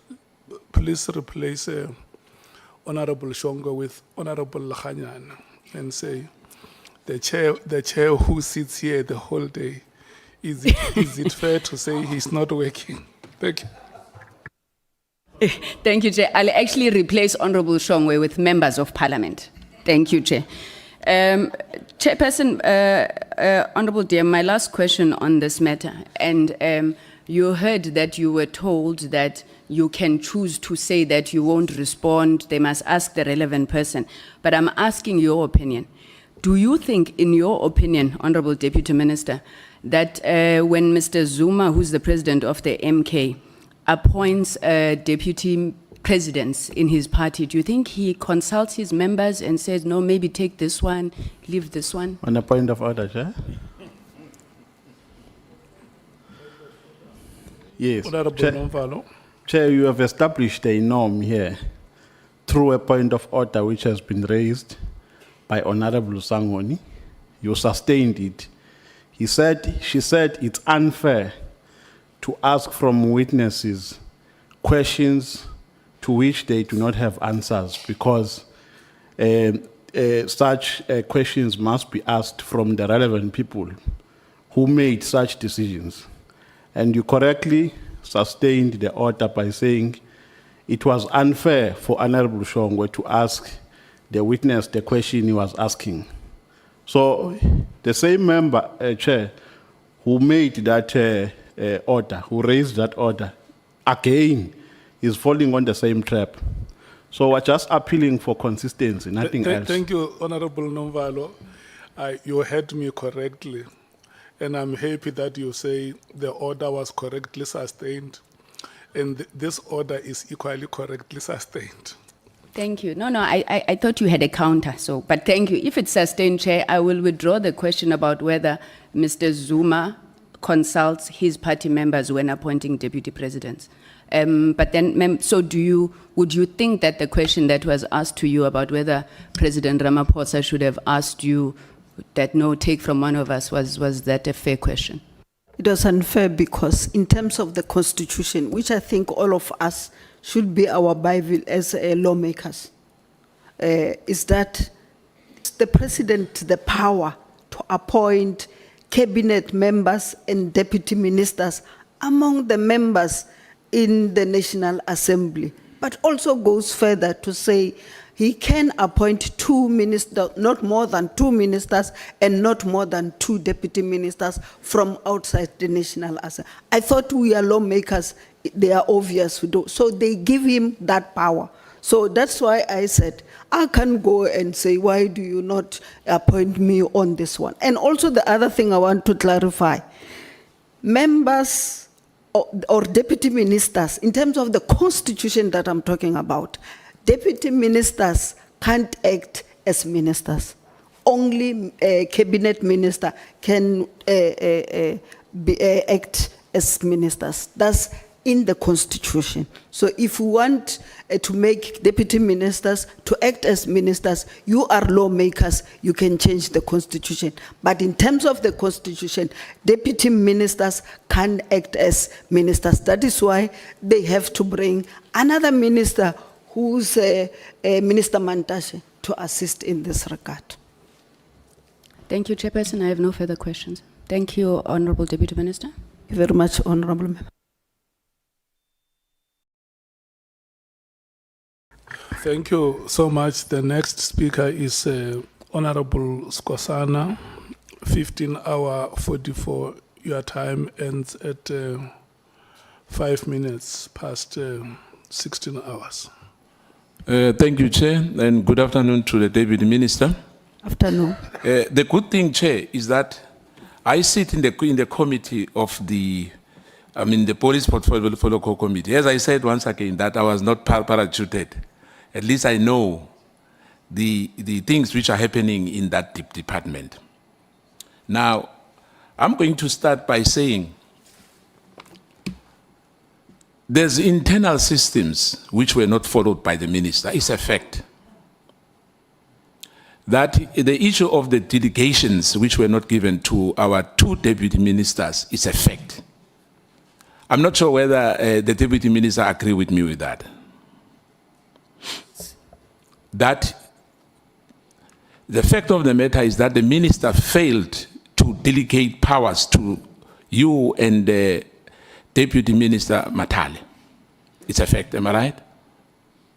Now we know, South Africans knows now that you had no delegation. Yes, we don't have any delegation. Yes. It's a fact.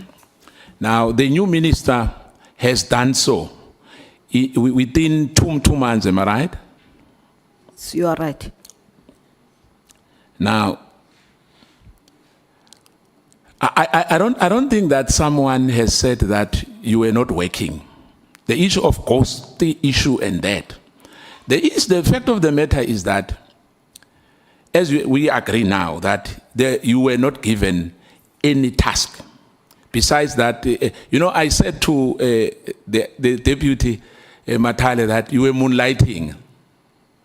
You'll find there's nurses here, by profession they are nurses, but they have been called at Velges, the other time Jacaranda, because they are nurses by profession.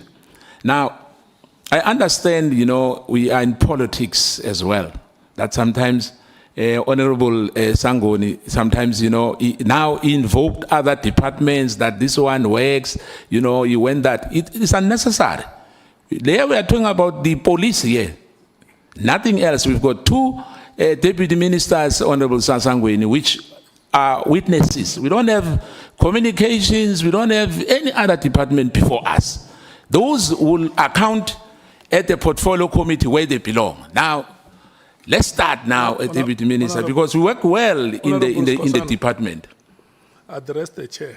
Oh, Chair, sorry, yeah. Thank you, Chair. Forget about honorable members. Yeah, no, thank you, Chair. I think the message is clear. Address the chairperson. Yeah.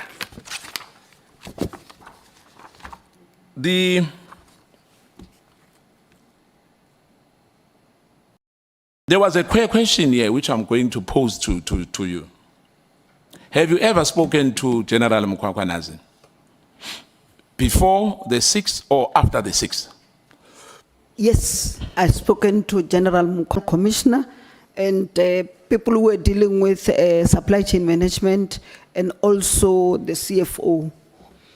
And he then asked them what process did they go through, and he doesn't think it was fairly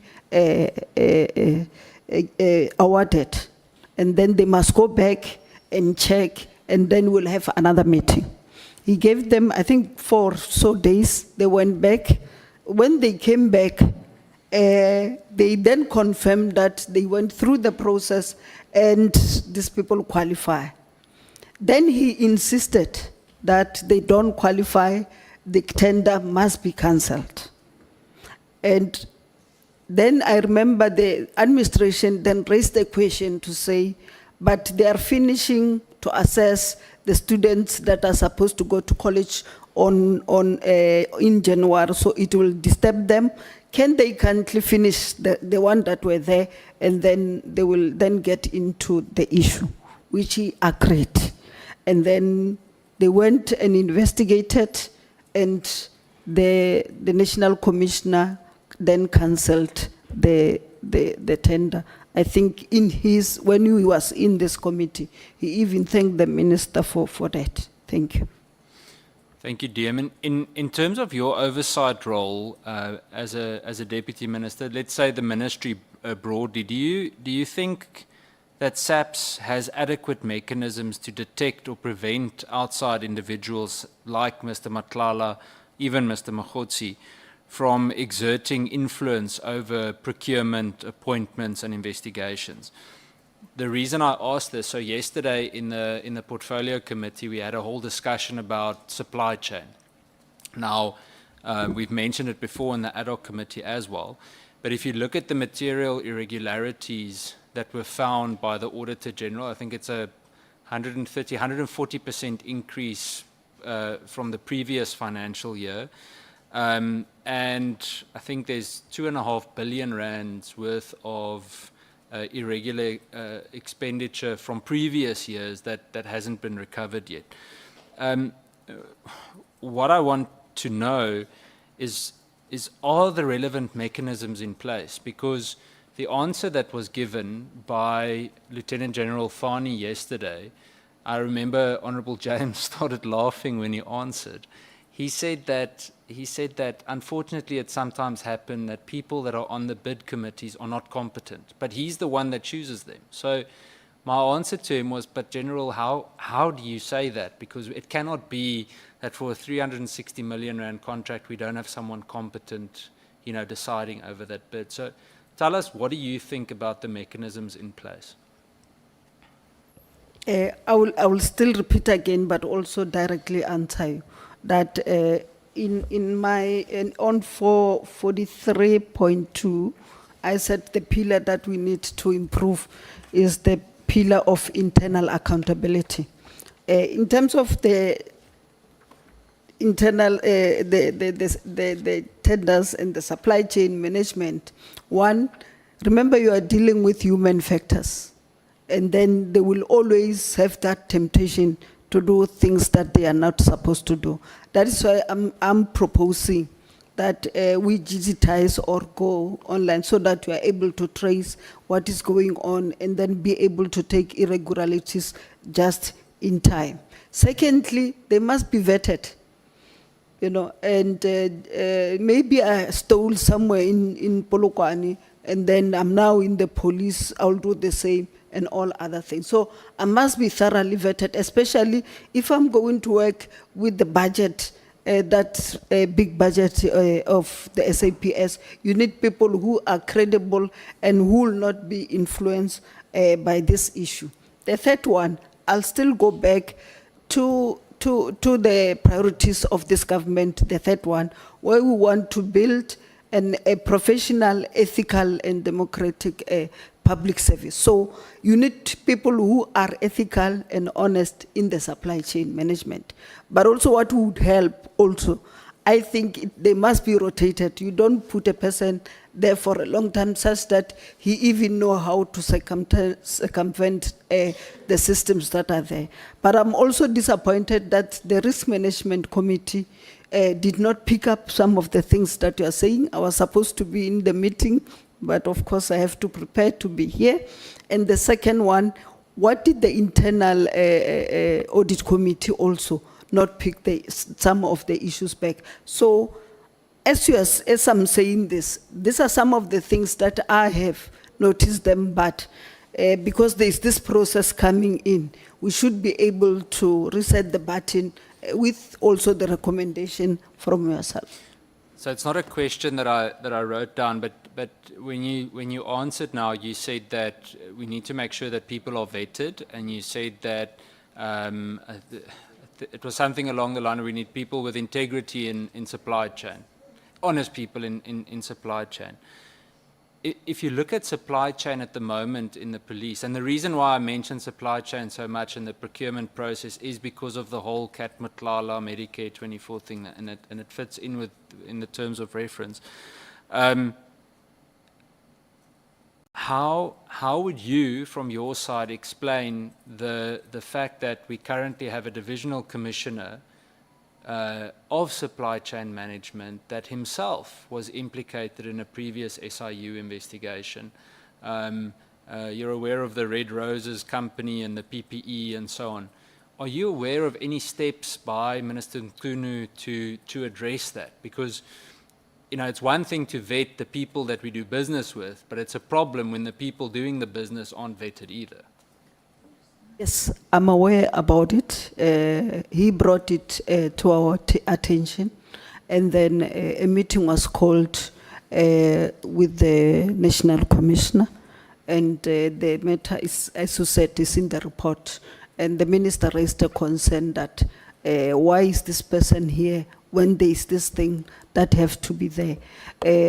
I'm not sure whether the National Commissioner was able to investigate and give the minister the report, or where is it? But the minister, yes, we picked it up, we discussed it, and rightly so, the minister can investigate it. Is the National Commissioner that was supposed to do that. Thank you, DM. DM, I've got 2 or 3 last questions. With regards to the Medicare 24 contract, there were obviously a whole lot of serious allegations that came from it, and specifically the irregular procurement process and the relevant costs. And again, you can address it from your point of view in the ministry. When you first became aware of it, I know you said that the minister gave the instruction and so on, but was there anything else that was done to zoom in on this? In other words, to determine who made the choice, who signed on the dotted line for them to come in? Because if I'm not mistaken, and excuse me for asking the other members of the police committee, of whom I only see 1 year now, 2, is that the Auditor General indicated that the Medicare contract was actually part of this last year's financial year's irregular expenditure. So what I want to understand is that there's someone at the moment, a few people sitting in SAPS management that signed off on it, not having gone through the correct process, as the Auditor General has shown us. What else was done to get to the bottom of this, to address those individuals? That's what I'm saying. The minister was very particular about this tender, and his belief, and very strongly so, that it was not awarded correctly, and he also demanded that it be cancelled. And then he was able to show why this process was not. Because, as I said, we had a first meeting with the National Commissioner and then with the supply chain people, and give them time, because when they responded, like you said, as a normal being, they responded that they went through the processes and they believe that he deserved to be awarded the tender. But the minister was of the view that that was not correct, and they should go back and then come back again to assure him that it was done correctly. So when they came back, they still said they went through the process, but the minister could not hear any of it, and then he then said it must be cancelled. That's when they pleaded that they finished the remaining one, and it was done. In terms of action taken against these officials that have done this, I've not had a report from the National Commissioner. Thank you. So I think that's what I was getting at, is that I want to understand who was fired or who is going to be fired. So that's the thing, and we'll ask the same to Acting Minister Kachalia too. But I think that's what we want to get to. We want to see heads roll for that, because that's not a mistake. The Medicare 24, and I think it's important for the record, Chair, especially when it comes to the people from procurement from SAPS, not the ministry so much, is that the Medicare 24 contract wasn't a minor oversight or a mistake. It was blatant corruption. People saw an opportunity to steal money from the state. They pushed it through in order to enrich themselves. It's that simple. So I think by the end of this, even before the ad hoc committee ends, we should have already seen people being fired for stealing tax money.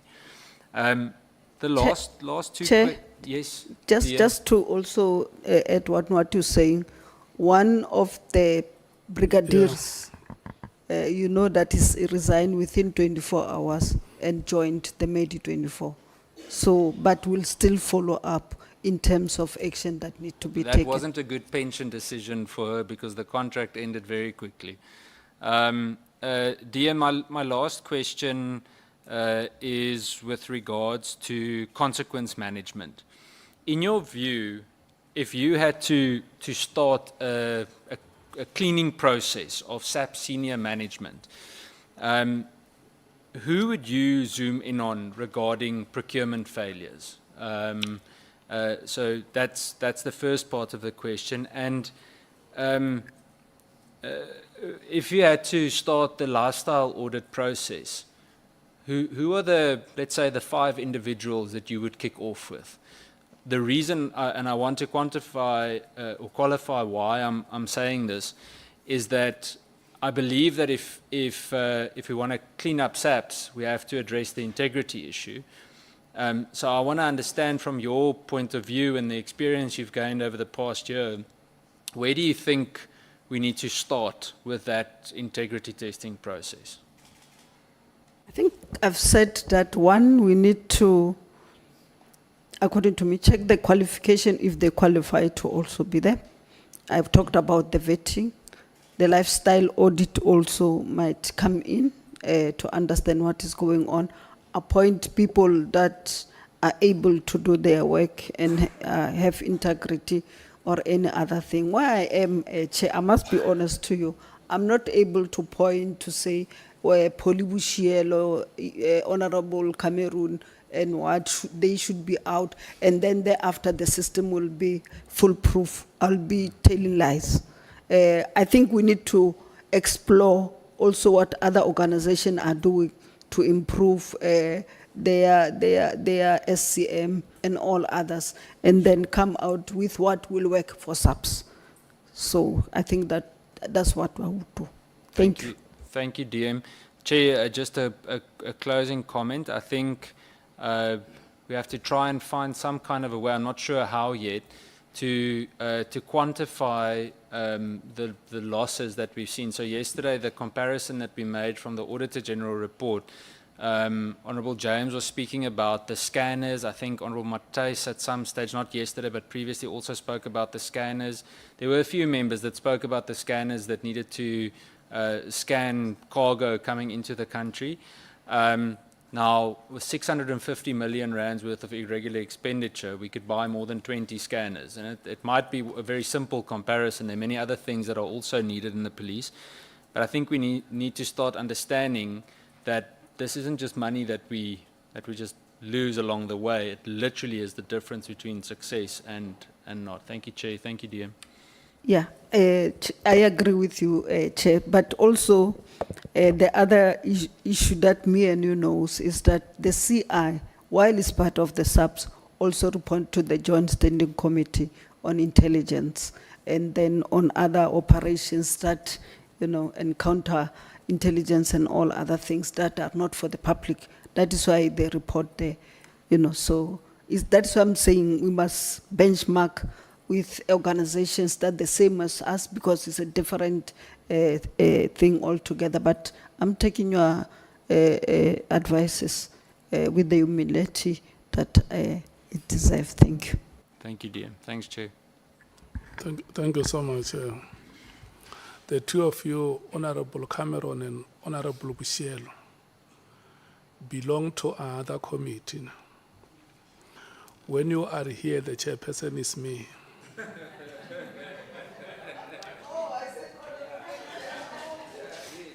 Because Chair, I'm very sorry. I apologize. When you keep on saying Chair, I become alive, but I see you are looking at him. You should have started a point of order, Chair.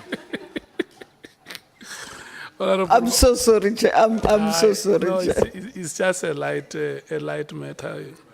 Correct. You're correct. You are the Chair. Yeah. To worry about. Let's hear Honorable Mathale. Thank you, Honourable Chair. Just to follow up, on the meeting, you said that the Minister called to get a briefing on the Medicare tender. So it's a bit confusing, Dr. DM, because at one point the ministry doesn't get involved in tenders, and then the minister is calling for a briefing on how this tender was, how it was procured, or how the process that it went through. Was it the only tender that the minister asked for a briefing on for the accounting officer to explain the process in awarding it? Yes. So he gave them 4 days to go. They came back and they still presented that this thing was proper. So during Yes. okay, so what I'm trying to work out is that how did the minister know that it was done? Because if he's only getting the briefing from the team, right? Did he have other information that you might be aware of? And it's okay if you don't know that. I think so, because he insisted on it being cancelled. And then did he give evidence, or not evidence, but did he say, no, this was not done procedurally, X, Y, and Z? Or he just said, no, it wasn't done and it needs to be cancelled? And I'm asking this mainly because in this instance, it worked out well for us, right? Because we now know that there was irregular expenditure and the tender was work. The flip side to that is that a minister can also give directives that something can be cancelled that was awarded fairly for other reasons. So I'm just asking, were there actual procedural milestones or blocks, I should say, where he could recognize that, no, this was done wrong, and based on what? I think he raised it with the National Commissioner as the accounting officer. But you were part of the meeting. Yeah, but he did not say, you asked me why did he, the reasons why he did it. But he was very strong in terms of it being cancelled. But he didn't give reasons why. He was He just gave saying it to the wasn't- National Commissioner. Oh, not, it wasn't part of you, or not part of that meeting. Okay, that's understood. Thank you. Thank you, dear. Honorable Skosana, are you fine? No, Chair, when I raised my hand, I just wanted to say to the DM that our chair is not a chair here today. So you already pick it up. Thank you. Oh, because the two of you are here, you are intimidating Honorable Bangazita.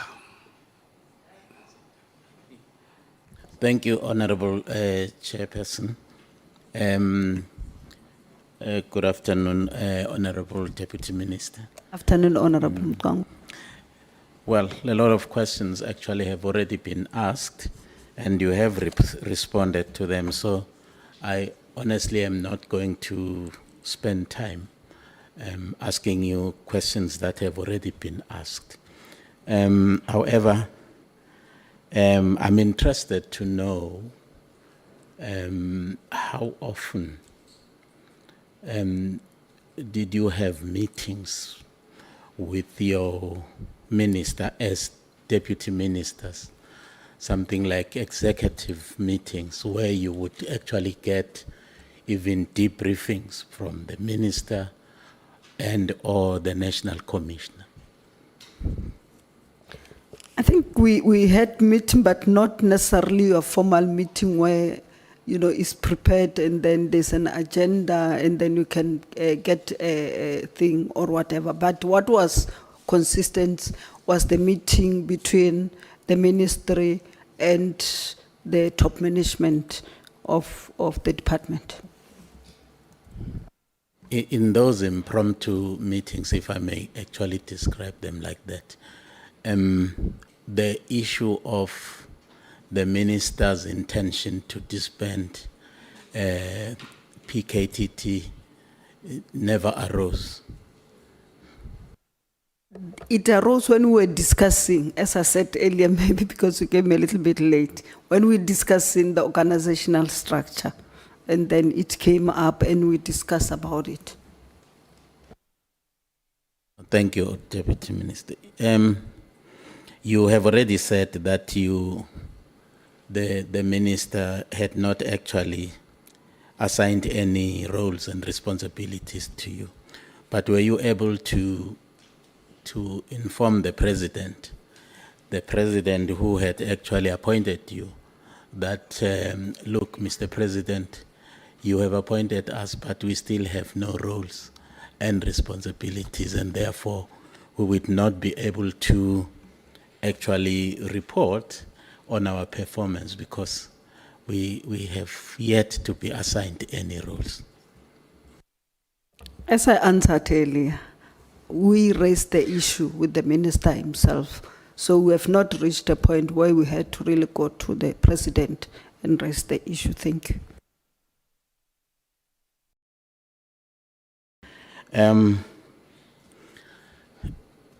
Honorable Deputy Minister, you obviously you may have seen now the content of the directive, the letter of the 31st of December.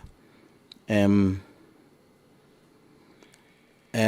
don't want to ask your impressions about the directive because you have already stated that in the evidence that you have presented. But I'm interested to just suss your brains on the issue of the use of the term immediately. What is your view on that? What does it mean to you? Thank you. Thank you very much, Honorable Member. I'm just laughing because English is my fourth language. It's Spedi, Stonga, and Shivenda, and then English. I might not be able to understand, but from the basic that I know, immediately is now. Now, as I'm talking to you now, if I say stand up immediately, yes. Thank you very much. Certainly not next week. Not even after 10 minutes. I said now, and you did. And thank you very much for following the instructions. Thank you, Honorable Minister. Political interference. Would you say that indeed political interference in the operations of the Department of Police? As I went to length from page 13 on the issue, whether the minister conduct amounted to unlawful interference in a legal issue, it's necessarily a legal issue question which can be explained by our honorable, I know he's going to SC, to be able to explain to us because, as I said, I declared that I might be having 31 qualification, but one of it is not being a lawyer. So in terms of the two, when I explain, in terms of the two offices, the executive authority and the accounting officer, there is an interface, they must work together. There is no way in which the accounting officer can work on his own there and the executive can work on this one. This one comes with strategic issues mandate from the cabinet and then from parliament and others. And then this one must be able to implement it. So there's no way they can't interface and do that. So in terms of what I'm saying is that they should have met and discussed the issue. They would have agreed how to go about dealing with the issues rather than immediately. I know you're talking about immediately. Thank you. Well, thank you, Honorable Minister. In fact, I was asking that question actually because in the directive, the minister had actually instructed the National Commissioner to stop filling vacant posts. In my view, and the view of other people, is that the filling of vacant posts in the Department of Police, it's a matter that actually falls in the hands of the National Commissioner, with, of course, the HR division in the department, certainly not the minister. And secondly, that the minister convened a meeting to discuss a tender and demanded that it be cancelled. And I understand that, and in fact you said it, and the other witnesses actually have said that ministers actually have no role in the issuance of the tenders and so on. But here Minister Mkhwanazi convenes a meeting specifically to instruct, not to ask for information, but to instruct that the tender be cancelled. Is that not interference? Thank you very much. Let me start with your vacant post in terms of the rest of the letter. You can go to page 16 on 4.2. Then said the minister halted the filling of post immediately until substantive discussion between himself and National Commissioner takes place. According to me, in my own view, the minister should have provided reason to the National Commissioner on why the process have to be halted, and I think they would have come to a reason why and then understood. The other one, you did not mention it, but it's the port of entry. In terms of the port of entry, to be fair, because you don't just criticize, in relation to this matter, the minister's directive were very reasonable because he wanted the report at the end of the month, which is January 2025. So it gave the National Commissioner enough time to prepare for the report, but also the concerns that the minister had was able to do that. So that one I think I've done. In terms of the tender, I said it here, that he was adamant. He called a meeting, and then with the SCM, the National Commissioner, the SCM, the CFO, they explained, he insisted, and then they said, no, according to them, they went through the process. He deserved to be awarded the 2024, then too. And then he sent them back. After 4 days, they came back and still presented that they took the correct information and what. But he still insisted that tender must be cancelled. So I would not know, as I think Honorable Mathale also asked the same questions. I think he had his own reason, maybe why he wanted it to be done. But the principles still stand. I don't even know what tenders are there in the police service because that's not my responsibility and duty.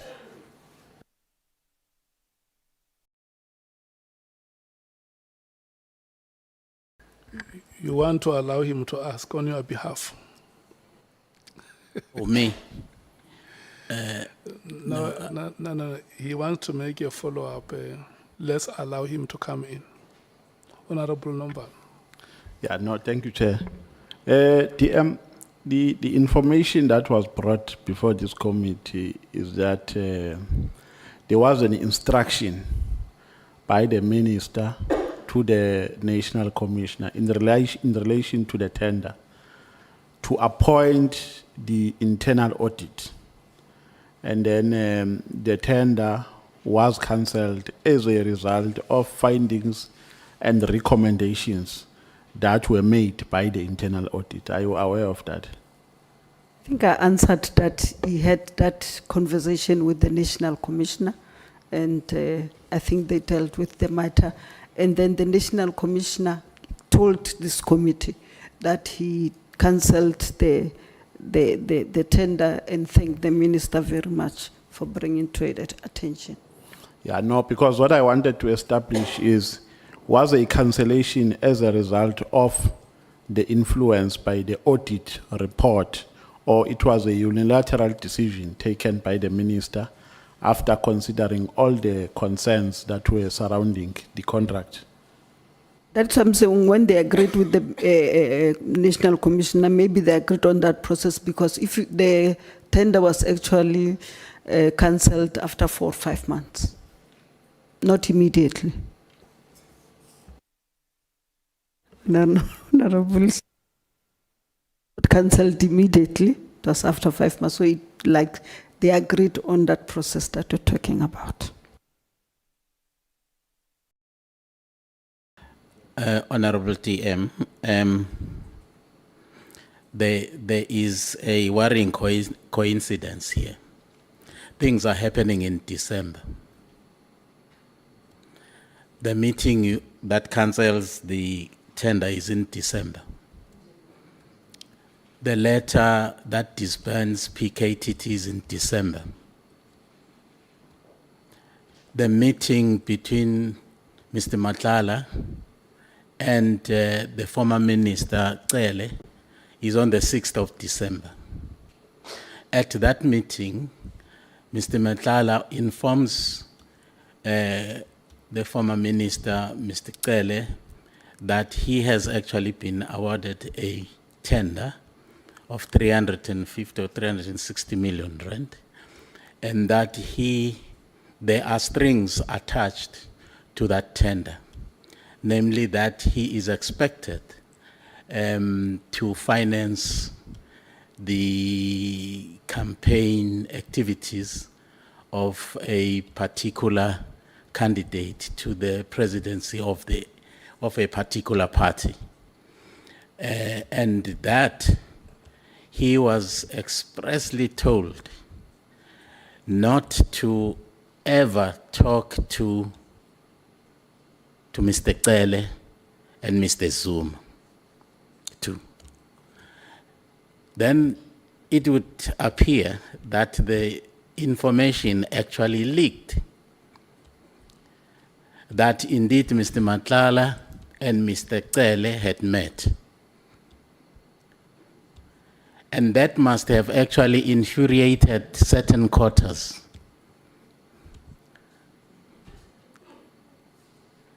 And then decided to wield an axe to stop at all costs this tender, because the conditions have actually been violated. Cele had been met. And that might actually precipitated that meeting you attended and the directive on the 31st of December. What would you say to a person who actually joins the dots like that? I don't know these things that we're talking about, who met Mang and Man. I don't know them. But just to correct that, the letter was on the 31st of December, but the tender one was in January. So it's the letter first that came first before the tender one. But what I know as a matter of fact is that the tender was awarded in June before we assumed office on the 2nd of July. And by that time, the minister was still Minister Cele. That's all I know. Other characters, where they met, who whipped what, presidency, I don't know. Okay, it's on record here. You will have sight of that because it was said here under oath. Honorable Deputy Minister, your views on the operations of the PKTT. Did they actually do a good job in your view? You must have read the reports and seen reports. In your view, did they do a good job?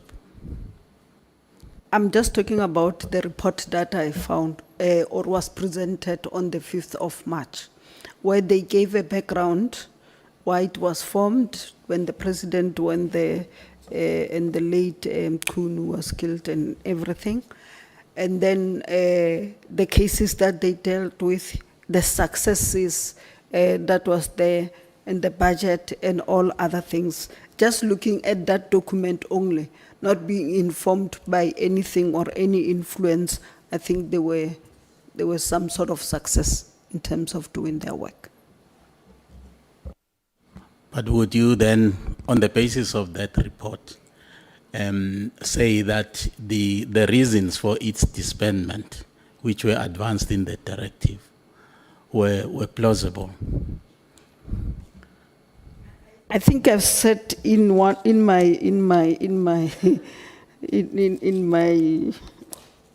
statement, if you've seen, I just want to use the correct word I said.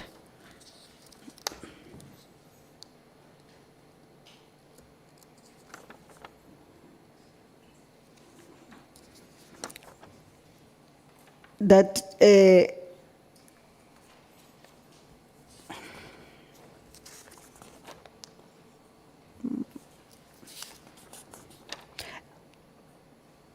actually what I said, just that I don't say it here, I said it was practically impossible for the PKTT to be disbanded at that time on the 31st of December, but I wanted to use the correct word that I...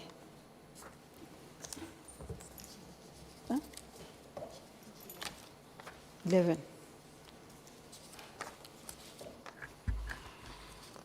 Bangazita.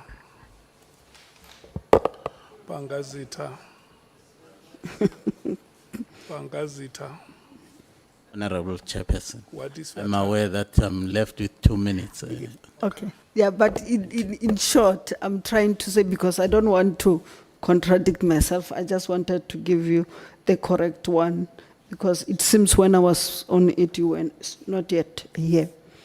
But I was, oh yeah, there it is, number 35.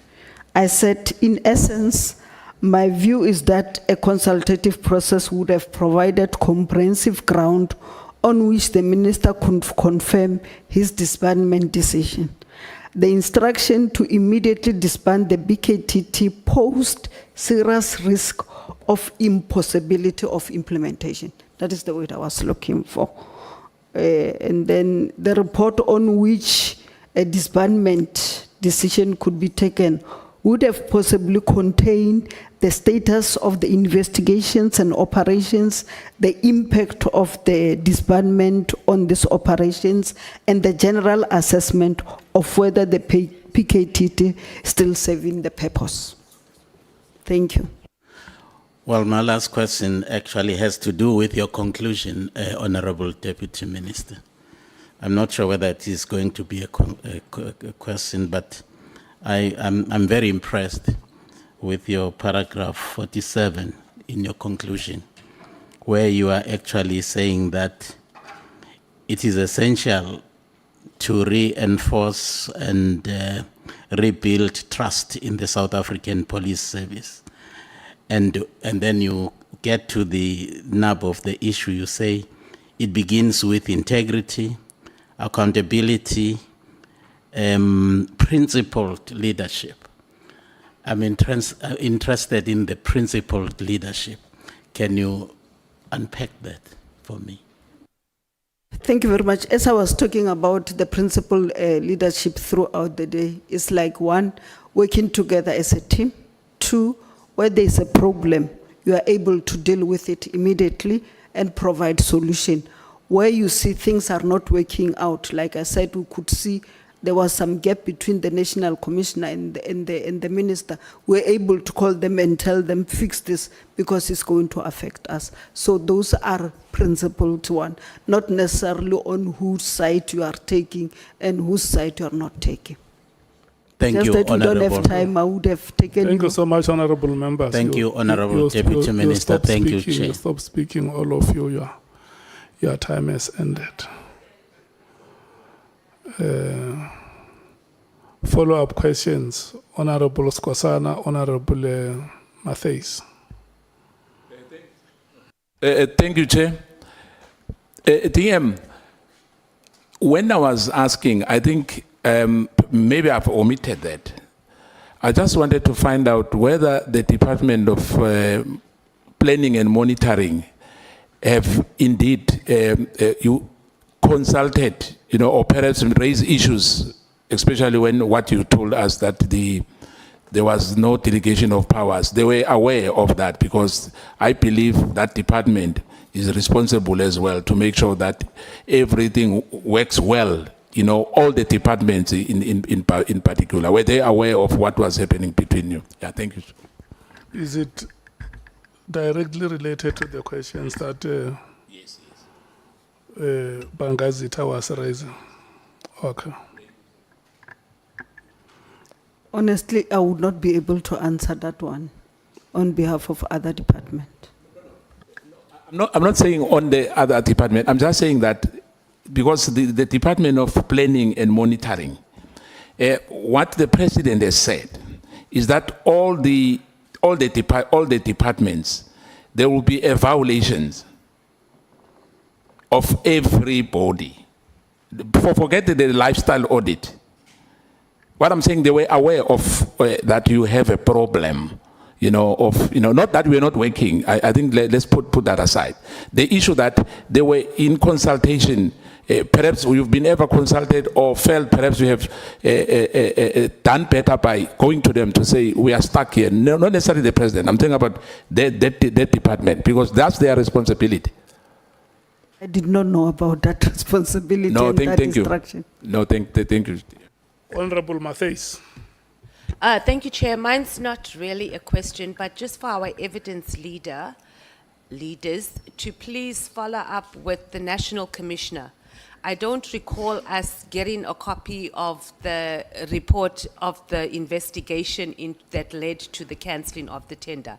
And just for clarity, we are not saying that we support or we don't support the cancelling of the tender. The issue here is that whether it was done, was there political interference, and how the matter went. So we must get the report and also who were the investigators that investigated the tender that led to it being cancelled. But to be clear, Okay. we are glad that it was cancelled. We just want to know if it was done properly. Thank you, Chair. Thank you. SC, do you have any further question to ask?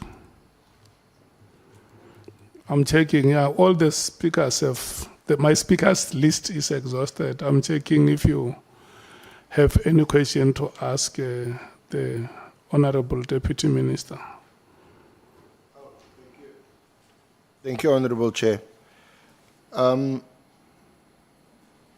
Just to continue, Honorable Deputy Minister, the fish and pond and sea analogy. It seems to me that you're a very small fish in a huge pond. And what I want to thank you as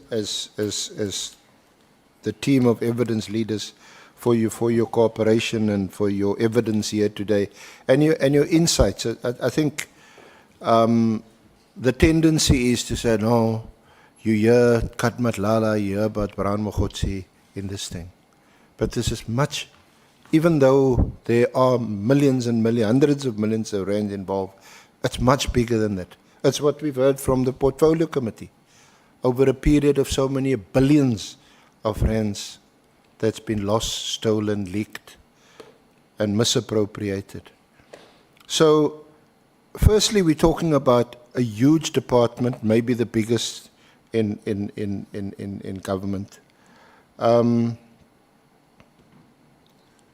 It's difficult to know where to start this rot that we now know that has manifested. Is it the whole appointments procedure, the appointment of ministers, the appointment of deputy ministers, the allocation of functions to you?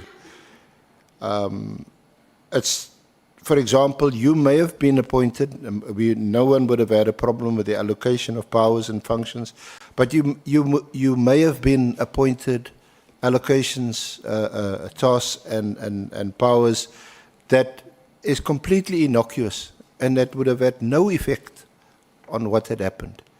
That could have been done deliberately, intentionally, by design, or accidentally. We don't know.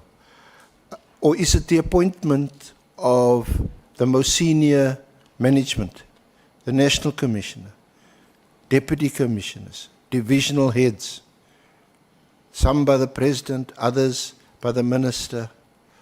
The procurement, of course.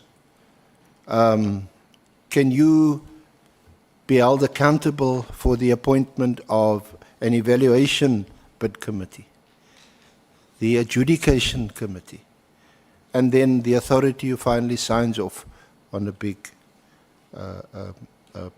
procurement? The organizational design. Your evidence here today was, and that's important. It's not useless evidence, that you weren't even aware of the PKTT until, I think you said, firstly it was in a letter, and then you became more aware of it on the 5th of March when you went to Parliament, and like many of us just heard the presentation there. Issues of crime intelligence. It's just way above your head. Then there's oversight here in Parliament itself. Is that effective? Or is it often the case that it's too late? The horse is already bolted. The infiltration in all these other sections of the police departments has already taken place. And by the time we come here, the best we can do, if at all, is some damage control. So then there's the difficult question which you tried your best to avoid because you're not a lawyer, but there's the issues of executive authority and operational management. Is that line, is there a bright line, or is there some vague area where ministers, deputy ministers should still assume some control? But obviously, people who are honest and who are committed to cleaning up the process. So there's the issue of competence and whether people are qualified to hold certain positions, and vetting processes. Are people just being appointed, and the next thing you hear, no, but actually they've got some hidden or dark past, and they should not have been appointed. So, thank you, Chair. Deputy Ministers, a bit of a speech, but I just thought I'd summarize my own thoughts in view of your evidence today, and we'll take it further tomorrow with the Acting Minister. Thank you. Thank you, Honourable Chair. Oh, Honourable Souls. Thank you, Chair. I wanted to do this privately, Deputy Minister, but upon reflection, I think it's best I do it publicly. Thank you for being a black female South African with such academic prowess, representing yourself in the way that you do. Thank you that we can say you are there on merit and your qualifications is not fake. You are a legitimate doctorate holder. And so you must be the face of what this country has fought for. A black, female, South African academic of your caliber. Thank you. I'm humbled. Honourable Skosana. Thank you, Chair. I think Honourable Souls wanted to say that you should be the minister, but he wanted to go around. Thank you, Chair. Is there any other honourable member who still wants to give Dr. Boshielo accolades?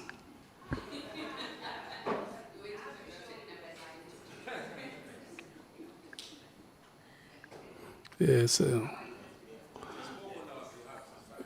You endorse what he said. A black.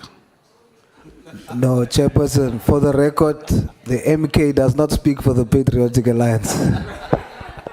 He says an African female from one of the most rural provinces of the Republic. with a doctoral degree accompanied by 30 other qualifications, and not from one institution, from many institutions. This is what we have been saying, Honorable Boshielo, about the two female advocates that work with the senior counsel. That from the progressive perspective, it's very encouraging to see young African females defying the odds, rising against adversity, to raise their hands to be counted amongst the best. I know when you were the MEC of Education in Limpopo, you used to call yourself Deputy Mother because you were acting in loco parentis on behalf of the parents who have left their children under your supervision. And what the honorable members are saying here is that you must continue and live to be the inspiration that you are. When you come here, the SC announces to South Africans that you are a doctor with 30 other qualifications. It lives up to our mission in the National Development Plan when we say we want to build a global citizen. But you know, the cherry on top is when you say your doctoral degree is on technology, which is the economy we live today. And Honorable Sangon is going to agree with me 120%. When we think about technology, in fact, you must inspire many other South Africans to say, when we think about technology, we must run like Usain Bolt on the tracks. We must run like our own Akani Simpini on the tracks when technology comes to mind, because technology is the world we live today. And it comes in paradigms. All the time is going to be with us, and that is why now we talk about the fourth industrial revolution. I have heard others talking about the fifth industrial revolution. Academically, I don't know if the fifth industrial revolution is already there, but anything is possible with technology, and for that we want to thank you so much. It will not be fair. I mean, honorable members have given you accolades here, and that you are the first female witness to appear before us. It will only be fair on my part and living up to my reputation as the benevolent chair. Not the Beni chair, the benevolent chair. To give you a chance to say something, if there is anything that you would like to say. Thank you very much, Chairperson. I'm actually trembling, and because I'm being humbled to appear before the committee. The support, I must say, that have been given by the senior counsel and his colleagues, and also the members, when they were asking questions, they were direct and not personal.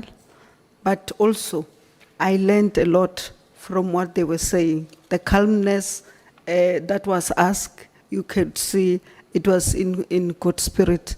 And I'm more than prepared and now energized to even do my best so that we can get this organization to be right. And also with Mr. Cameroon, I know you warned me, and Mr. Honorable Skozana and Honorable Cameroon, I really, really appreciate all of you. Honorable Sol, I don't want to cry. I honestly don't want to cry. But you really humbled me. You really humbled me, because that's what we want to show, that as Black or African women, we are able and capable. Because others will think we got positions because of the favor or because we slept with somebody or whatever. But your observation today is what I wanted to portray to everybody today. So thank you very much, and really, really make me want to cry.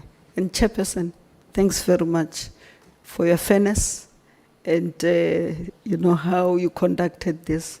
And Honorable Mathale and Honorable Sangoni, all of you, I'm grateful and I'm humbled. Thank you very much. Thank you so much. Thank you so much, honorable members. Let me make this announcement. First of all, I must congratulate you for the manner in which you did your business today. And I always say that it is the quality of interactions in a team that wins games. And I now see that we have become a goal-scoring machine. Thank you so much for your conduct and the manner in which we do our work. Always very agile and incisive. SC, thank you so much for today's business. And the Honorable Deputy Minister, we want to thank you. The ever-working staff of Parliament. Thank you so much for the exercise that we have embarked upon is innovating, is energy-sapping. But you always appear indefatigable. So we want to thank you so much for that. And the members of the media who are with us here this week, tomorrow, is Honorable Minister, Acting Minister Kachalia. And then we have IDEC on Thursday and Friday. We are going to start at 10 o'clock tomorrow. 10 o'clock. Are we fine? 10 o'clock. Okay. Let's be here at 10. The meeting stands adjourned. Thank you so much.